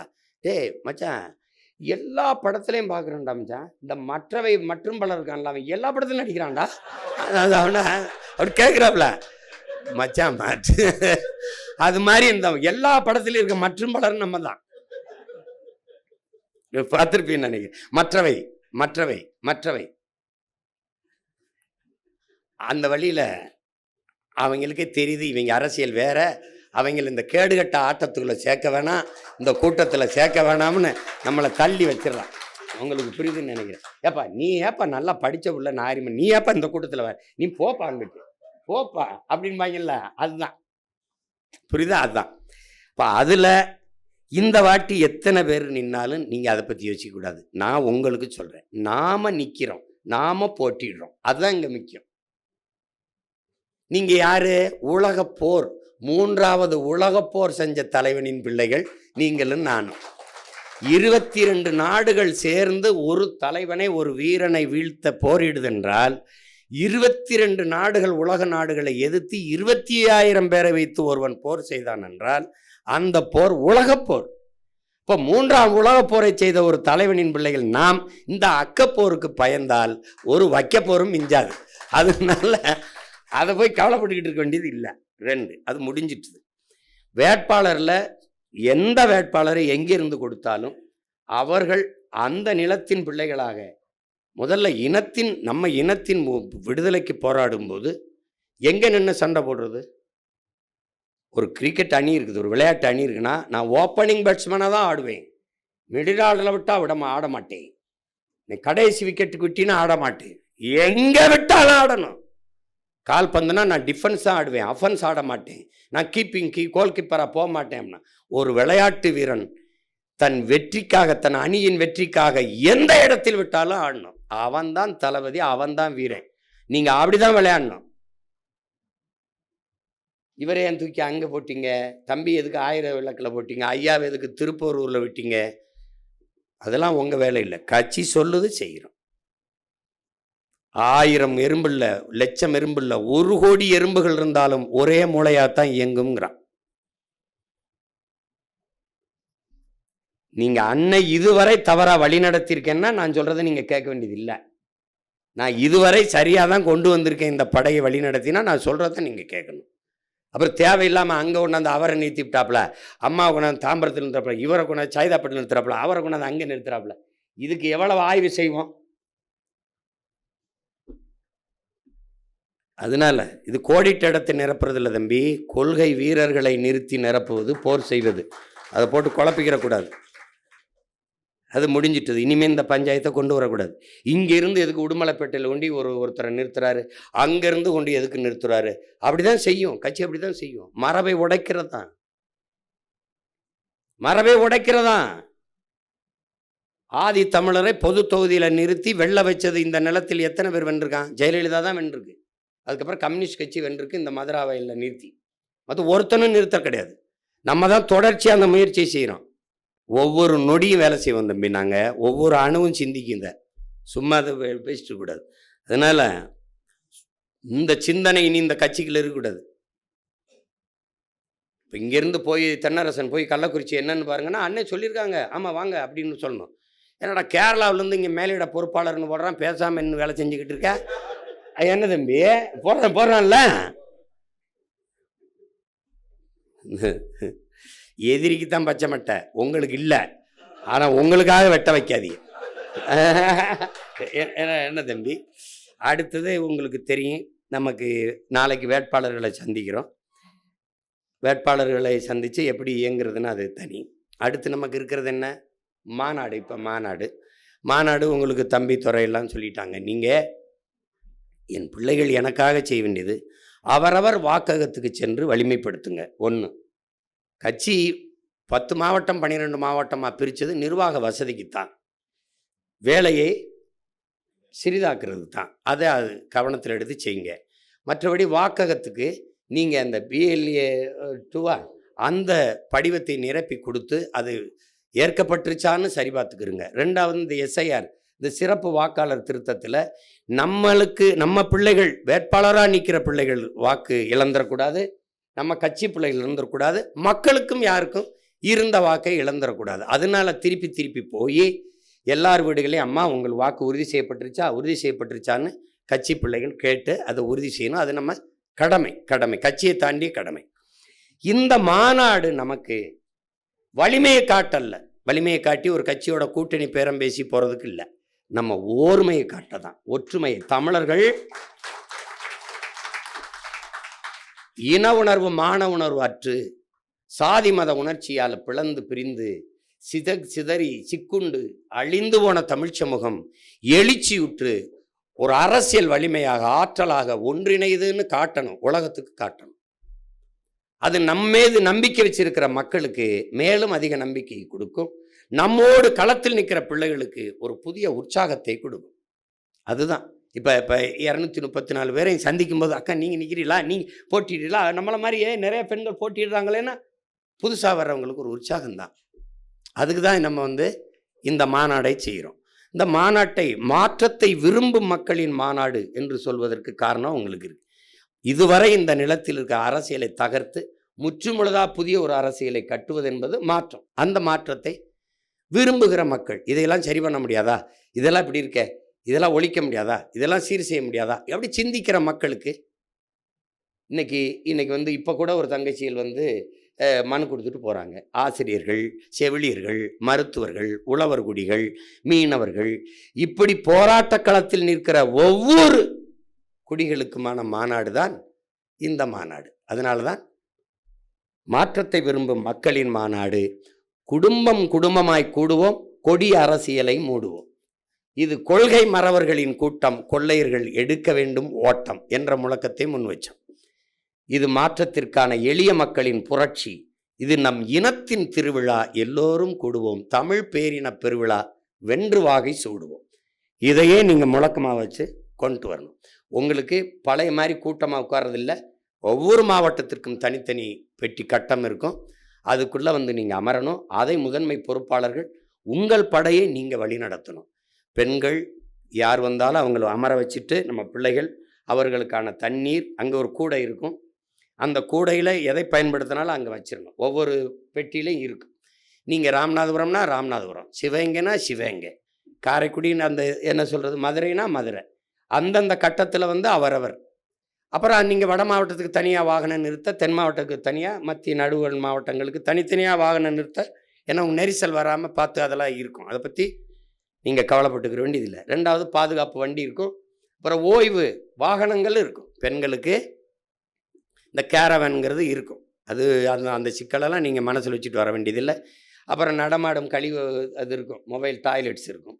எல்லாமே சிறப்பாக ஏற்பாடு பண்ணிடுவோம். ஆனாலும் நம்மை நாமளே பாதுகாத்து கொள்வது நமது கடமை. நமக்கு ஒருத்தர், உங்களுக்கு புரியுதுன்னு நினைக்கிறேன், நம்ம மாவட்டத்தை நம்ம முன்னாடி நிற்கிற பிள்ளைகள் பத்திரமா அழைச்சிட்டு வந்து பத்திரமா கூட்டிகிட்டு போகணும், பொறுப்பாக கூட்டிகிட்டு போகணுங்கிறது பொறுப்பை எடுத்துக்கணும். இவ்வளோதான். அதுக்கப்புறம் என்ன சொல்ல வேண்டியது கோபணும், இந்த மாநாட்டிற்கு நீங்கள் என்னுடைய ஆர்ப்பாட்டம், நம்ம ஆர்ப்பாட்டம் போராட்டங்களுக்கு வர்ற மாதிரி நீங்கள் வரக்கூடாது. வந்து ஒருத்தர் வந்து அப்படி ஓரமாக வந்து அப்படி ஒரு வணக்கத்தை போட்டு அப்படி ஒரு ஆளாக வந்து நான் வந்துட்டேன் அப்படின்ட்டு அதோட ஆர்ப்பாட்டத்தில் இருக்கிறதுல போராட்டத்திற்கு போயிடுறது. இங்கே நான் நின்று பேசிக்கிட்டு இருப்பேன், அங்கே பின்னாடி இருக்க பதாய்க்கு பின்னாடி போய் நின்றுக்கிட்டு ஆமாம் ஆமாம் ஆமாம் அது இது வந்து இது இன்னைக்கு நேத்தா இந்த நான் இதை பார்க்குறேன். நான் என்ன அங்கே ஒரு கேமரா இருக்குது, ஏன்னா ஐ ஆம் வாட்சிங், நான் தான் பிக் பாஸில் வெரி பிக் பாஸ் நான் தான். அதனால் நீ ஓட முடியாது, ஒழிய முடியாது. இந்த வாட்டி விறுவிறுன்னு ஒரு ஆள் ரெண்டு ஆளாக வரக்கூடாது.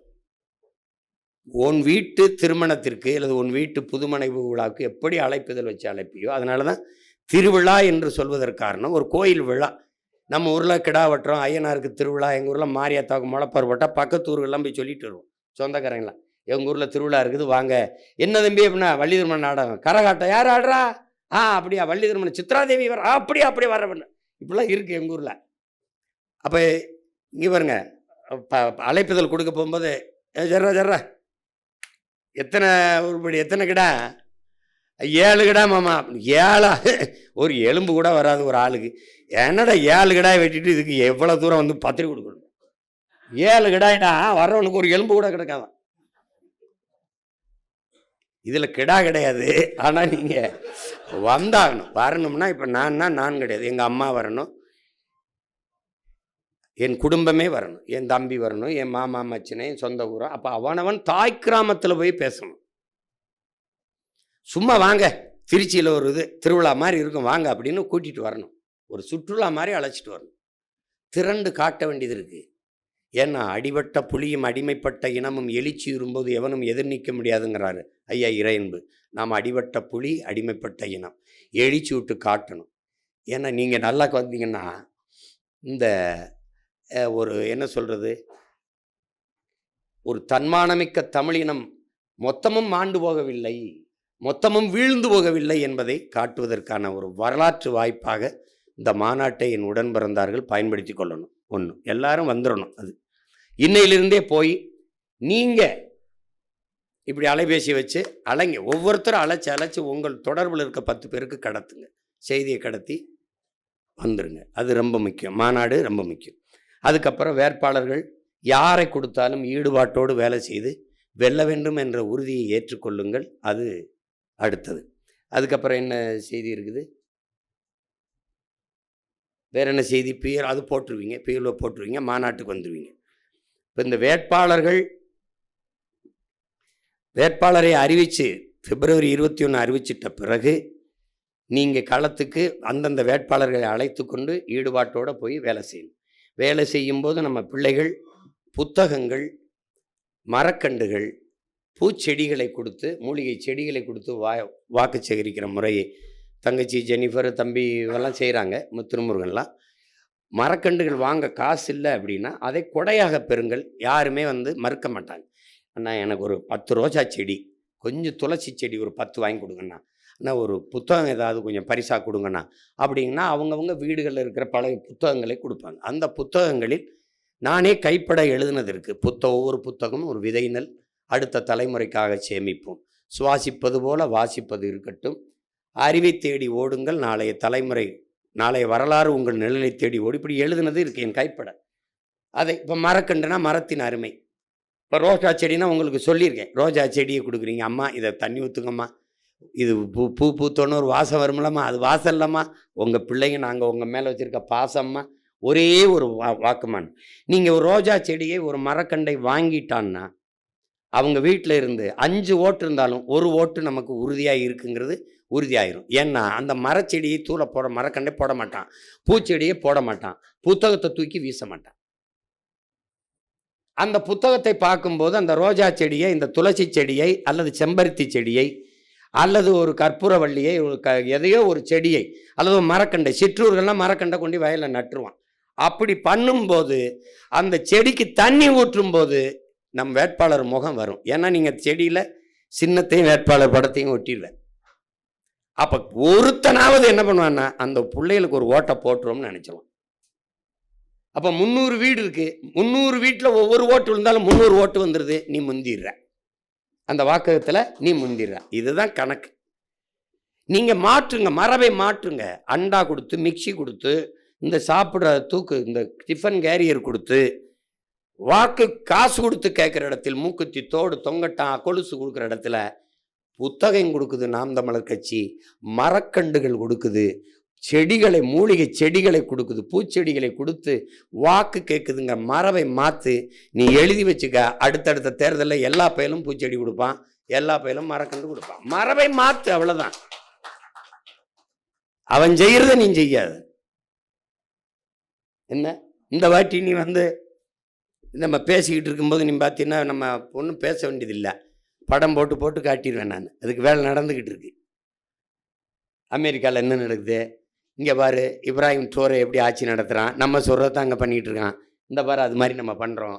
அப்படி நீ பார்க்கும்போது என்ன, நீ என்னோட பொருந்திடுவேன். ஆமாடா இவன் சொல்கிறது சரிதான்டான்டுவேன். அதனால் அந்த வேலையெல்லாம் உங்களுக்கு இல்லை, நீங்கள் அதை பற்றி கவலைப்பட வேண்டியது இல்லை. ரெண்டாவது வேறு எது செய்தி இருக்கா முக்கியம் பாக்கியத்துக்கிட்ட? மாற்று வேட்பாளர் தேர்வு பண்ணியிருக்கு. ஒன்று நீங்கள் கவனிச்சுக்கணும், ஒரு தங்கைக்கு இடம் ஒரு இஸ்லாமிய தங்கைக்கு நான் கொடுத்துருந்தேன்னா அதே இஸ்லாமிய தங்கை தான் மாற்று வேட்பாளராக போடணும். பெண்ணுக்கு மாற்று பெண்ணு தான். இப்போ ஒரு சமூகத்துக்கு இங்கே இப்போ வன்னியரில் ஒரு தங்கச்சி கொடுத்துருக்கேன்னா வன்னியரில் தான் மாற்று வேட்பாளர் எடுக்கணும். அப்போ எந்த சமூக பிரதிநிதித்துக்காக நான் கொடுக்குறேனோ மாற்று வேட்பாளர் அதை தவற விட்டினா, ஒருவேளை இந்த கட்டுத்தொகை இதாக ஆயிடுச்சுன்னா இங்கே தவறிடும், அப்போ அந்த பிரதிநிதித்துவம் போயிடும். கட்டுத்தொகை போடும்போது மிகுந்த கவனமாக நீங்கள் போடணும். அது வழக்கறிஞர் நம்மளுடைய சட்டப்பாசறை செய்தாலும் கூட நீங்களும் பொறுப்புணர்வோடு போடணும். 1க்கு 3 மனுக்களை போட நீங்கள் தயாராகிக்கணும். 1க்கு 3 போடுறதுக்கு தயாராகிக்கணும். நீங்கள் 10 பேர் இருந்தாலும் ஒற்றுமையாக இருந்து வேலை செஞ்சிட்டிங்கன்னா நம்ம வெற்றியை எவனாலும் குலைக்க முடியாது. ஏன்னா நீங்கள் வேணால் இன்றைக்கி வேணால் நெட்ஃப்ளிக்ஸில் இருக்குது ஸ்பார்டன்ஸு, அந்த படம் 300 வீரர் தான், 300 பருத்தி வீரர். அது வேற யாரும் இல்லை, நாம் தமிழர் கட்சி தான். ஸ்பாட்டன் முன்னாடி இருக்கானா அவன் சீமான் தான். அதுக்கு முன்னாடி நிற்கிறது யாரு? நம்ம தலைவன் தான். 2,80,000 பேரை 25,000 பேரை வச்சு ஒருத்தன் சண்டை செஞ்சு கலங்கடிச்சிருக்கான் அப்படின்னா இவன் ஸ்பாட்டன்ஸ் வீரன் இல்லாமல் என்ன நினைக்கிறீங்க? எப்படி நினைச்சு பாருங்க, என்ன வருத்தம் வந்திருக்காப்புல. அவரே சொல்லிடுறாரு, ஒரு படையின் வெற்றி என்பது ஆயுத வலிமையிலேயோ படையின் வலிமையிலேயோ அதில் இல்லை, ஆள் வலிமையிலேயோ இல்லை, வீரர்களின் உடல் உறுதியிலையும் உள்ள உறுதியிலையும் உடல் வலிமையிலும் தான்றாப்புல. அதனால நீங்க என் படையில என் முன்னாடி எத்தனை பேர் இருக்கிறீங்கன்னு முக்கியம் இல்லை, எவ்வளவு பேர் ஈடுபாட்டோடு இருக்கிறீர்கள், எவ்வளவு பேர் லட்சிய உறுதியோடு இருக்கிறீர்கள்ங்கிறது தான் முக்கியம். அதனால அப்படி நின்று நீங்க வேலை செய்யுங்க போதும். மக்கள் நம்மளோடு இருப்பாங்க, ஒன்றும் குழப்பிக்காதீங்க. பணம் இருந்தால் தான் அரசியல் செய்ய முடியுங்கிற எண்ணத்தை ஒழிங்க. பணம் இருந்தால் அரசியல் செய்ய முடியும்னா அது முதலாளிகளுக்கான அதிகாரம், உழைக்கும் மக்களுக்கான அதிகாரம் இல்லை. அந்த அதிகாரத்தை நிறுவ நம்ம வரலை. உங்களுக்கு விளங்குது? பணம் இருந்தால் தானே அரசியல் செய்ய முடியும்னா மக்களுக்கு சேவை செய்ய பணம் எதுக்குங்கிற கேள்விக்கு உங்கள்கிட்ட யார்ட்டாவது பதில் இருக்கா? எதுக்கு பணம்? அவன் தான் எல்லாம் கொடுத்துட்றானே. மின்சாரத்துக்கு வரி கட்டிடுறான், சாலைக்கு வரி கட்டிடுறான், கல்விக்கு வரி கட்டிடுறான், குடிநீருக்கு வரி கட்டிடுறான். அதனால அது பணம் இருந்து நீங்கள் பணம் கொடுத்தா அங்கீகரிக்கப்பட்ட என்ன சொல்கிறது, இசைவு பெற்ற கட்சி. எங்கள் மாமா அவர் கோச்சுப்பான். இசைவு பெற்ற கட்சி தானே மாமா, முழு இசைவு பெற்ற கட்சியாக வந்திருக்குது. அப்போ முழு இசைவு பெற்ற கட்சியாக நீங்கள் காசு கொடுத்தா வந்தீங்க? இப்போ என்னமோ அவன் தம்பி சொல்லிகிட்டு இருக்கான், இப்போவே இதுக்கே திணறன்னா தேர்தலுக்கு நிதிக்கு எப்படின்னு. அது ஓ வேலை இல்லை. பிச்சை எடுத்தாவது நீ எல்லாம் என்ன போன தடவைலாம் காசு, கட்சியே பிச்சைக்கார கட்சி, காசு கிடையாது. அது இந்த காசு இல்லாமல் செய்கிறதுனால தான் நம்மகிட்ட உறுதியும் போர்க்குணமும் இருக்கு. அதனால எப்பாடுபட்டாவது உங்களுக்கு தேர்தல் செலவுக்கு வர வேண்டிய செலவுக்கு பணம் வரும். அது எந்த உழைக்கும் நம்ம மாதிரியே உணர்வுள்ள தமிழ் மக்கள் நாடங்கள் உலகங்கள் இருக்கான். அவன் 50, 1000, 100ன்னு சேர்த்தாவது கொடுத்து கொண்டு வந்து நிறுத்திடுவான். நீங்கள் ஒன்றும் கவலைப்படாதீங்க. அதுக்கு தானே உங்கள் அண்ணன் இருக்கேன். அந்த சுமை உங்களோடது இல்லை, அது என்னோடது. ஆனால் நீங்கள் எனக்கு செய்ய வேண்டியது, நீங்கள் இந்த மண்ணுக்கும் மக்களுக்கும் உண்மையாக இருங்க. நான் உங்கள் ஒவ்வொருத்தருக்கும் உயிராக இருப்பேன். அதை மட்டும் கவனிச்சுக்கணும். சும்மா தேவையில்லாமல் சேட்டை பண்ணிட்டு அலையக்கூடாது. நான் பெரியவன் என்று எண்ணுவதை நிறுத்து. உன்னிலும் பெரிது உன் இனம், உன் மொழி, உன் இனம், உன் வரலாறு, உன் இலக்கியம், உன்னுடைய வழிவ எல்லாவற்றிலும் நீ அதோட ஒப்பிடும்போது ஒன்றும் கிடையாது. அதுதான் பெரிது. என்னிலும் பெரிது என் கனவு, என் இலக்கு. ஏனென்றால் நம்மை கால்கள் வழிநடத்தவில்லை, நம் முன்னவர்கள், நம் தலைவன் தூக்கி சுமந்து வந்த கனவு நம்மளை வழிநடத்துகிறது. அதை நிறைவேற்ற வேண்டுமென்றால் உங்களுடைய ஒற்றுமை, ஒருங்கிணைந்த செயல்பாடு அவசியப்படுது. அதை நீங்கள் செய்யணும். அதுக்கப்புறம் ஆமாம், எங்கள் தேசம், அதை விட்டேன். எங்கள் தேசம்ங்கிற ஒரு வலையொலி தொலைக்காட்சி, அது 14ஆம் தேதி தொடங்குறதா இருக்குது. எப்படியும் கொண்டு வந்துடுவோம்னு நினைக்கிறேன். கொஞ்சம் அது எப்படின்னா, நம்ம இந்த தொலைக்காட்சி இருக்குது பாருங்கள், அதே மாதிரி வலையொலியிலே வருது. காலையில் செய்தி படிக்கும், ஆங்கில செய்தியும் படிக்கும், அது பட்டிமன்றம் நடத்தும், பாட்டு மன்றம் நடத்தும், மழலையர் தமிழ் மன்றம் நடத்தும், எல்லாம் நடத்தும். திரைப்படத்தை கூட விமர்சிக்கும். இதுவும் படம் எடுக்கும். படம் எடுத்து சின்ன சின்ன படங்களாக எடுத்து போடும், குறுந்தொடர் எடுக்கும், எல்லாம் எடுக்கும். ஆனால் நீங்கள் ஒரு தொலைக்காட்சி எப்படி தரமாக இருக்கணும்னு நினைப்பீங்களோ அப்படி அது இருக்கும். அது எதுக்கு தொடங்கப்படுதுன்னா, பொழுதை போக்க அல்ல, ஒவ்வொரு நொடியும் நல்ல பொழுதாக ஆக்குவதற்கு ஒரு கல்லூரி போல குழந்தைகளுக்கு கதை, நன்னறியை போதித்தல், நல்ல தமிழ் பயில்வோம், நற்றமிழ் கற்போம், எல்லாம் வரும். நீங்கள் கவிதை படிக்கலாம், கட்டுரை படிக்கலாம், பேசலாம், நீங்கள் உங்களுக்குள்ள சந்தித்த நல்ல செய்திகளை பரிமாறலாம், கவிதை ஒவ்வொரு நாளும் நீங்கள் படித்த செய்திகளை பரிமாறலாம். உங்களுக்கான தளம் எங்கள் தேசம், ஓர் இனத்தின் பெருங்கனவு. புரியுதா? அது உலக தமிழர்களின் வலை தொலைக்காட்சி, மான தமிழர்களின் மனசாட்சி, மான தமிழ் மக்களின் மனசாட்சி என்று அந்த தொலைக்காட்சி வரப்போகுது, வலை தொலைக்காட்சி. இனிமேல் நம்மளுடைய கட்சியுடைய எல்லா நிகழ்வுகளும் அதில் வரணும், அதில் தான் பார்க்கணும். எங்கள் தேசம்னு இருந்தால் தான் பார்க்கணும். சும்மா எவன் போட்டாலும் போட்டு பார்த்துக்க கூடாது. பல லட்ச ரூபாய் பிச்சை எடுத்து கடனை வச்சு, அன்னைக்கெல்லாம் என் காயில் வந்து போய் நகையை போய் அடமானம் வச்சு காசு கொடுத்து கொண்டாந்து கொடுத்தேன், இந்த எந்திரத்தை வாங்கடா டே பண்ணுறான்னு. அதுக்கு வட்டி 2 மடங்காக கேட்டிருக்கு. இப்போ எங்கே போய் கட்டுறதுன்னு தெரியல. இப்போ அதை எப்படின்னா, நம்ம ஒவ்வொரு கருவியும் வாங்கி பார்த்து தரமாக செய்கிறதுக்கு கொண்டு வருது. நாங்கள் இங்கே உயிரை கொடுத்து பண்ணிக்கிட்டு இருக்கும்போது எவனோ ஒருத்தன் போடுறத முதல்ல பார்த்துட்டா நம்மது சரியாக வராது. நாம் தமிழர் பிள்ளைகள் பணிக்கணும், எல்லாருக்கும் கடத்தணும். எங்கள் தேசத்தில் தான் நம் கட்சியை பற்றி செய்திகள் வரும். நம் கட்சியுடைய போராட்டமோ, குருதி கொடை கொடுக்குறதோ, சுற்றுச்சூழல் மரக்கன்று நடக்கிறதோ, நம் பிள்ளைகளுடைய பேட்டி ஈட்டி ஆர்ப்பாட்டம் எல்லாம் அதில் வரும். இனிமேல் எந்த தொலைக்காட்சி காட்டலைங்கிற கவலை உங்களுக்கு இல்லை. உங்கள் தொலைக்காட்சி உங்களை காட்டும். நீங்கள் அதை பற்றி கவலைப்படாது. என்ன, அது போன தடவை செய்ய வேண்டியது. என் தம்பி சிவாக்கிட்ட கேட்டேன், எவ்வளோட 1.5 கோடி நான் படுத்துட்டேன். அப்படிதானடா? ஏன்னா 21, 24 தேர்தலுக்கே நம்ம கொண்டு வந்திருப்போம். அது இது முடியல, இப்போ எப்படியாவது நம்ம கொண்டு வந்துடுவோம். அதை நீங்கள்லாம் பின்பற்றினீங்கன்னா நம்ம தொலைக்காட்சி பெரிய அளவுக்கு வளர்ந்துடும். இது சாதாரண வலையொலி எப்படி இதில் பார்க்குறதுங்கள, பெரிய தொலைக்காட்சியில் யூடியூப் தானே, வலையொலியில் வந்துடுது. தட்டினீங்கன்னா எங்கள் தேசம்னு வந்துட போது. அப்போ டிவியில் பார்க்க பெரிய அகன்ற திரையில் பார்க்குற மாதிரியே பார்த்துட வேண்டியதானே. என்னடா இப்படி நம்ம தொலைக்காட்சி இவ்வளவு சிறப்பாக நிகழ்ச்சிகளை செய்துன்ற அளவுக்கு உங்களுக்கு கொண்டு வந்துடும் பாருங்க. மானாட மயிலாடலாம் இருக்காது, மக்கள் ஆடுவாங்க. நல்ல பாடல்கள், நல்ல என்ன தம்பி, நம்மளுடைய பாரம்பரிய கலைகள், நம்முடைய இலக்கியம், நம்மளுடைய எல்லாவற்றையும் போற்றுகிற ஒரு வலையொலி தொலைக்காட்சி கொண்டு வரோம். எங்கள் தேசம்ங்கிறத நீங்கள்லாம் கவனத்தில் வச்சு எங்கள் தேசத்தை பார்க்கணும், எல்லாருக்கும் இது பண்ணுங்க. அதை இது 14ஆம் தேதி, ஆமாம் 14ஆம் தேதி கொண்டு வரணும்னு முயற்சிக்கிறோம். ஏன்னா இப்போ இந்த 21 நேரலையே, நம்ம மாநாட்டு நேரலையே நம்ம தொலைக்காட்சி, நம்ம எங்கள் தேசமே ஒளிபரப்பிடும்.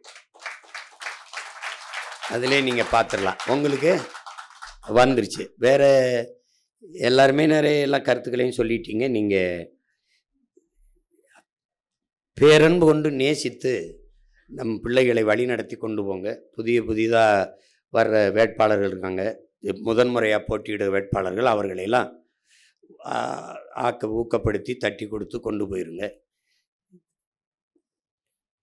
இதெல்லாம் ஒவ்வொன்றையும் பார்த்து ரொம்ப யோசித்து, ஒரே மகளை பேணி வளர்த்து, செல்லமாக வளர்த்து கட்டி கொடுக்கும்போது ஒரு தகப்பன் எப்படி செய்வானோ அப்படி செய்யுது இந்த கட்சியை. நான் செஞ்சுக்கிட்டு இருக்கேன். ஒரு வேட்பாளரை நிறுத்தும்போது அவரை ஏன் நிறுத்தினா, இவரை ஏன் நிறுத்தினேன்னா, டேய் பெற்று வளர்த்த எனக்கு தெரியாதடா என் பிள்ளைக்கு என்ன நகையை போடணும், என்ன இது பண்ணணும்னு. அந்த மாதிரி தான். இப்போ அது மாதிரி நீங்கள் அந்த குழப்பத்துக்குள்ளே போகக்கூடாது. சிறப்பாக இருக்கணும். மறுபடி ஒரு இடத்துல அண்ணன் பேசும்போது ஒரு கருத்து இருக்குது. இப்போ உதாரணமாக ஒரு பாடலையோ பாடுறோம், ஒரு பாட்டு பாடுறோன்னு வச்சுக்கிறோங்க. இப்போ இப்படி இருக்கும் பாருங்க. இப்போ வந்து கோடி கோடியா அடித்த கூட்டம் கொளுத்து வாழுது, ஓடி ஓடி உழைச்ச கூட்டம் கூழுக்கு அழுகுது, குழந்தை பாலுக்கும் அழுகுது. அதை நாங்கள் சொல்லிடுவோம்.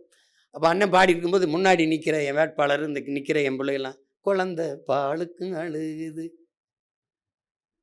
படிச்சு பட்டம் வாங்குன கூட்டம் வேலைக்கு அலையுது, நடிச்சு நம்ம ஏக்கிற கூட்டம் நாட்டையே ஆளுது, ரொம்ப நாளாளுது.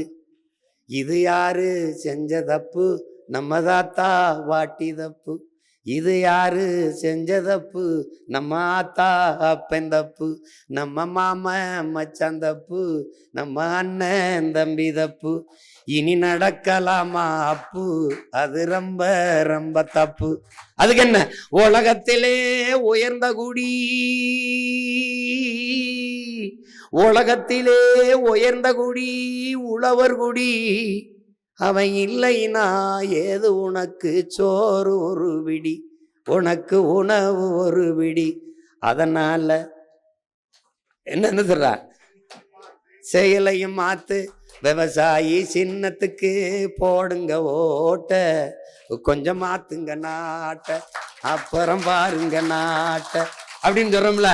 அப்ப நீங்க பின்னாடி சேர்ந்துக்கிறேன். என் பிள்ளைங்கள என்ன பாட்டை வெளியிட்டுருவான், போடுங்க ஓட்ட அப்புறம் பாருங்க நாட்ட. பெற்றோரே பெரியோரே உற்றாரே உறவினரே, உங்க பிள்ளைங்க நாங்க சொல்லுறத கேளுங்க, அதுல உண்மையது நன்மையது பாருங்க, எண்ணி பாருங்க. நாம சாதி பார்த்து போட்ட ஓட்டு எதையும் சாதிக்கல, அப்படி மதம் பார்த்து போட்ட ஓட்டு எதையும் மாத்தல. அதனால கொஞ்ச மனுஷன் பார்த்து, கொஞ்சம் மனச மாத்தி நல்ல மனுஷன் பார்த்து போடுங்க ஓட்ட, அப்புறம் பாருங்க நாட்ட. இத்தோட நிப்பாட்டுற என் பாட்ட.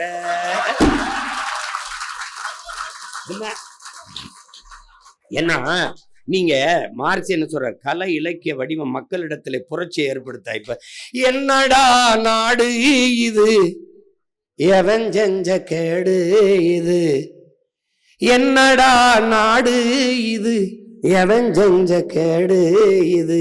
இது உண்மையான பாட்டு. எது அப்படின்னா, அப்பா இளையராஜா, என்னடா காதல் இது, எவன் செஞ்ச மோசம் இது, கண்ணெடுத்து பார்க்க ஒரு கண்ணி இல்லையே, காலங்காலமா எனக்கு காதல் வல்லையே நண்பா அப்படிங்கிறது பாட்டு.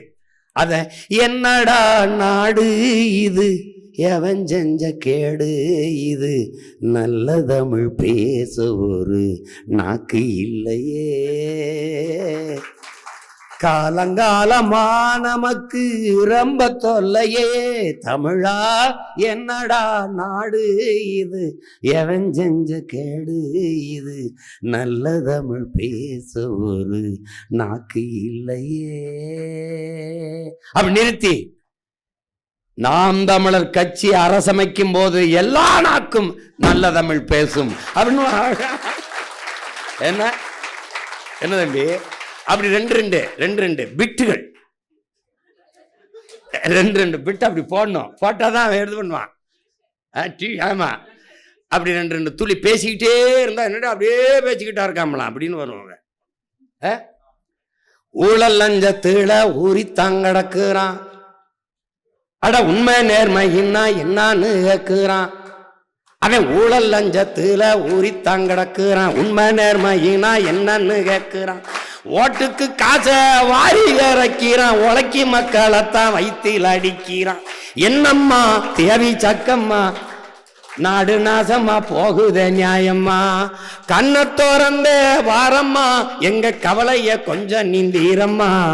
என்னம்மா தேவி சக்கம்மா, உலகந்தலகீழா தொங்குத நியாயம்மா. அது ஒரு பெரிய இது பாருங்க, 1 மணி நேரம் இந்த பாட்டே பாடிக்கிட்டு இருக்கலாம். அப்படி எழுதி தயார் பண்ணி வச்சிருக்கோம். என்ன தம்பி,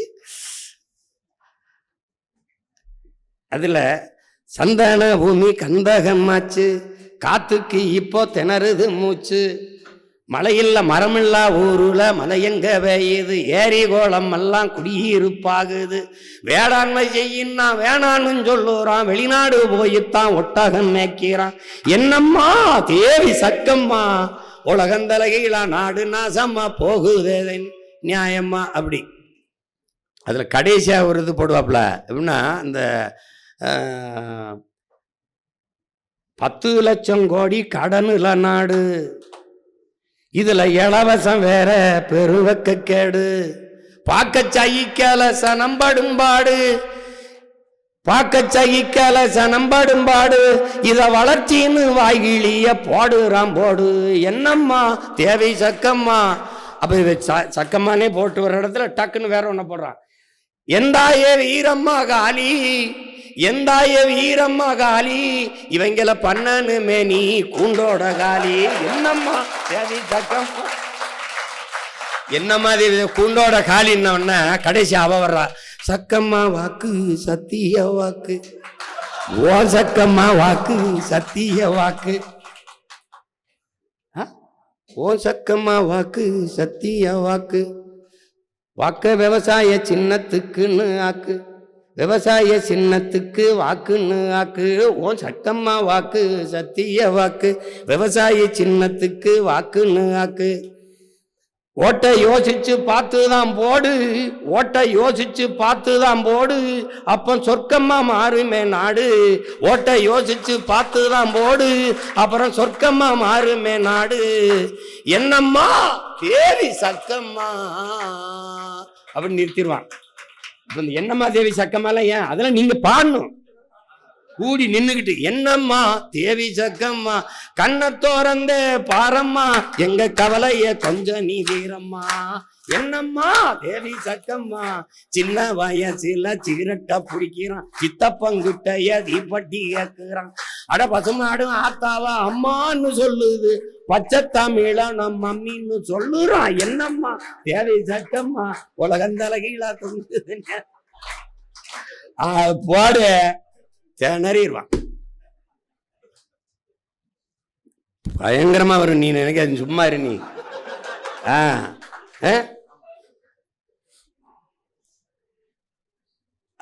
அது அன்னைக்கு அவ்வளோ நேரம் பேசினேன். அந்த ஒத்தருவாதாரனை போட்டவொன்னே அதையே போடுறான், வெட்டி வெட்டி போடுறான். கொலுசு முக்குத்தி தாரான், அடி கொலுசு முக்குத்தி தாரான் குடிக்க குவாட்டிருந்தாராம். அது சொல்றது. கூட கொஞ்சம் வாடி நம்ம ஓட்டு போட்டு வருவோம். இப்படி குடிக்க வச்சு தானே நல்ல குடிய கெடுத்த கூட்டம். கூறுகட்ட மாமா நான் கூட வர மாட்டேன். ஏன் மிக்சி கிரைண்டர் தாரான் அரைக்க மசாலா பொடியும் தாரான். ஏன் மிக்சி கிரைண்டர் தாரான் அடி மசாலா சாமானும் தாரான். மாமா மகளை வாடி நம்ம ஓட்டு போட்டு வருவோம். ஓ மிக்சி கிரைண்டரும் வேணாம், மசாலா சாமானு வேணாம், மனங்கட்ட மாமா நான் மாற்றி போட மாட்டேன். ஏன்னா அவன் அங்கேயே அடிச்சிடுறான் அப்படி. 1000 ரூபா தாரான் அடி அரிசி பருப்பு தாரான். அத்தை மகளை வாடி நம்ம ஓட்டு போட்டு வருவோம். 1000 ரூபாயும் வேணாம், அரிசியும் பருப்பும் வேணாம். ஓட்ட விவசாயிக்கு போட்டா இது எல்லாம் வரும் தானா. அவன் அடிச்சிடறான்.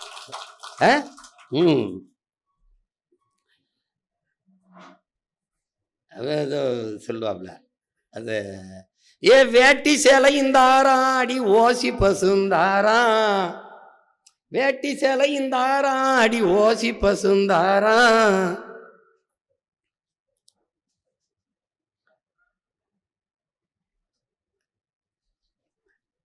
ஓசி பசுந்தாரான். ஒத்துக்கிட்டு வாடி நம்ம ஓட்டு போட்டு வருவோம். ஏ வேட்டி சேலை வேணாம், அந்த ஓசி பசு வேணாம். வேலை வெட்டி தந்தா இதை வாங்கிக்கு வேந்தானா. அப்படி கொண்டு வந்துருவாத.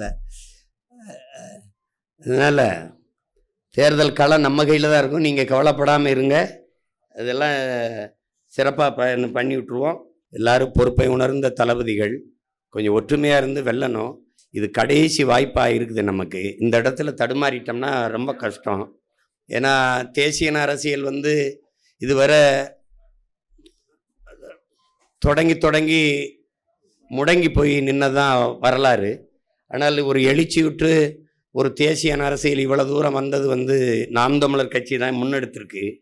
அப்போ நம்ம முன்னோர்கள் விட்ட பிழையை நம்ம விட விரும்பலை. அதனால தான் கூட்டணி நம்ம சேரலை. இப்போ நமக்கு கூட்டம் அரசியல் இல்லை, கொள்கை தான் அரசியல். அதனால தான் நம்ம தனித்து நின்னாலும் தனித்துவத்தோடு நின்று போராடுறோம். இந்த முறை நம்ம சொன்ன மாதிரி நின்றார்கள் வென்றார்கள் என்ற வரலாற்று பதிவை கொண்டு வரணும். அதை நீங்கள் எல்லாம் கவனத்தில் எடுக்கணும். அப்போ எப்படி பார்த்தாலும் என் உடன் பிறந்தார்களே, பேரன்புமிக்க என்னுடைய சொந்தங்களே, எப்படி பார்த்தாலும் எல்லா வேதனைக்கும் ஒரே ஒரு மருந்து தான் இருக்குது, சாதனை. அந்த சாதனைக்கு இருக்கிற ஒரே ஒரு வழி வெற்றி தான். அந்த வெற்றி என்ற அந்த 3 எழுத்தில் தான் தமிழ் தேசிய இனத்தின் மூச்சு இருக்கிறது. அதில் தான் நமது எல்லாம் இருக்குது. அதை கவனமாக வைத்துக்கொண்டு களத்தில் நின்று நீங்கள் உழைக்கணும்னு நான் சொல்லலை, போரிடணும். நீங்கள் களத்தில் நின்று போரிடணும், போராடணும், போர் செய்யணும். அதை கவனத்தில் வச்சுக்கிட்டு வேலை செய்யணும். காலத்தை நேரத்தையும் வீணடிக்கக்கூடாது. இன்றைக்கு வேட்பாளர் வரும்போது சில முக்கிய பொறுப்பாளர்கள் வருவீங்க.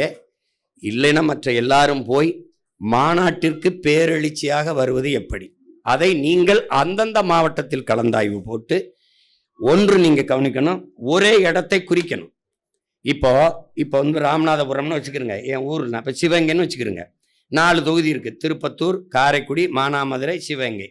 இந்த இடத்துல எல்லாரும் கூடிடணும். எல்லாரும் இந்த இடத்துல கூடி நம்ம பயணிக்கணும் அப்படின்னு ஒவ்வொரு மாவட்டம் முடிவெடுக்கணும். உங்களுக்கு புரியுது? ஒரு தொகுதி முன்னாடி போயிடுச்சு, நாகப்பட்டினம் முன்னாடி போயிடுச்சு, கீழ்வல்லூர் பின்னாடி வருது, அதெல்லாம் இருக்கக்கூடாது.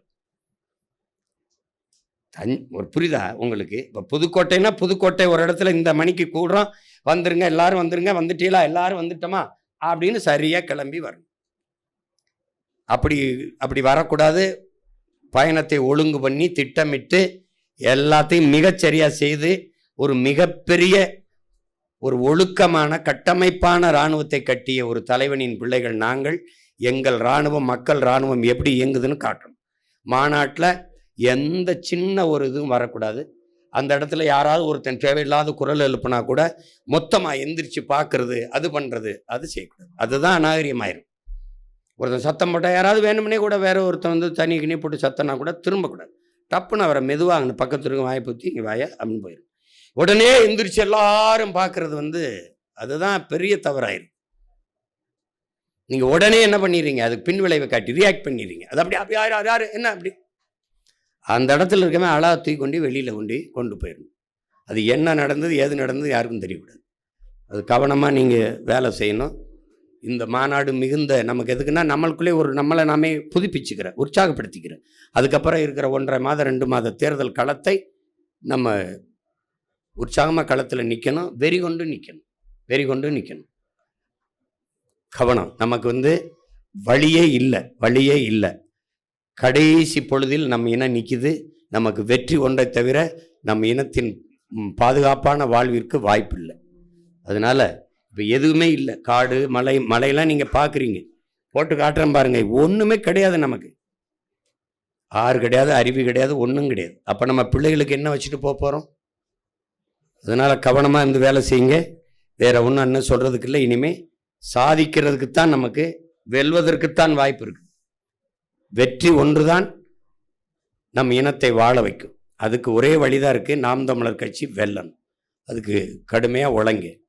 ஏன்னா எப்படி பார்த்தாலும் வெற்றிக்கு ஒரே ஒரு வழிதான் இருக்குது, உழைப்பு, கடுமையான உழைப்பு. உழைச்சிருங்க, ஒற்றுமையாக இருந்து விளைங்க. அவங்க சொன்னது மாதிரி, அம்மா சொன்ன மாதிரி, பெண் வேட்பாளர்களை பாதுகாக்க வேண்டிய பொறுப்பும் கடமையும் உங்களுக்கு இருக்குது.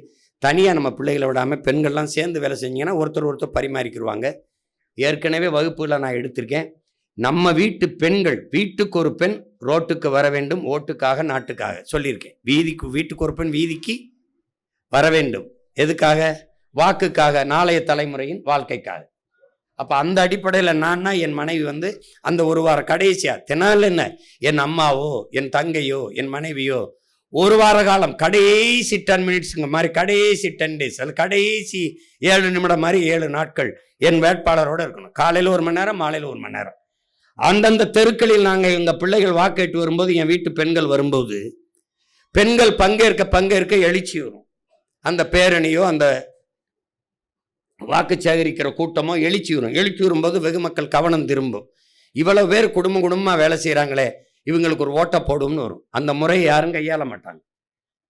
அதனால நான் திரும்ப சொல்கிறேன், ஒரு வீடு வறுமையாக இருக்குன்னா அந்த வீட்டில் ஒருத்தன் பாடுபட்டு அந்த வீட்டை வறுமையை போக்க முடியாது. வீட்டில் ஒவ்வொருத்தனும் பாடுபடணும். அப்படி அடிமை தேசியனத்தின் ஒரு நாடு அடிமைப்பு கிடக்கு. யாரோ ஒருத்தன் போராடி விடுதலை பெற வைக்க முடியாது. நாட்டில் இருக்கிற ஒவ்வொருத்தனும் போராடணும். அப்போ இது என் கடமை, என் தாயின் கடமை, என் மனைவியின் கடமை, என் மகனின் கடமை, என் உடன்பிறந்தார்கள் கடமை. அதனால நம்ம எல்லாரும் போராடி எப்படியாவது இன விடுதலை சாதிக்கும். புரட்சி எப்போதும் வெல்லும், நம் வெற்றி நாளை அதை சொல்லும். இலக்கு ஒன்றுதான், இனத்தின் விடுதலை. இனம் ஒன்றாவும், இலக்கை வென்றாவும். நாம் தமிழர் மாநாட்டில் கூடுவோம், பேரெழுச்சியா கூடுவோம், கூடி காட்டுவோம்.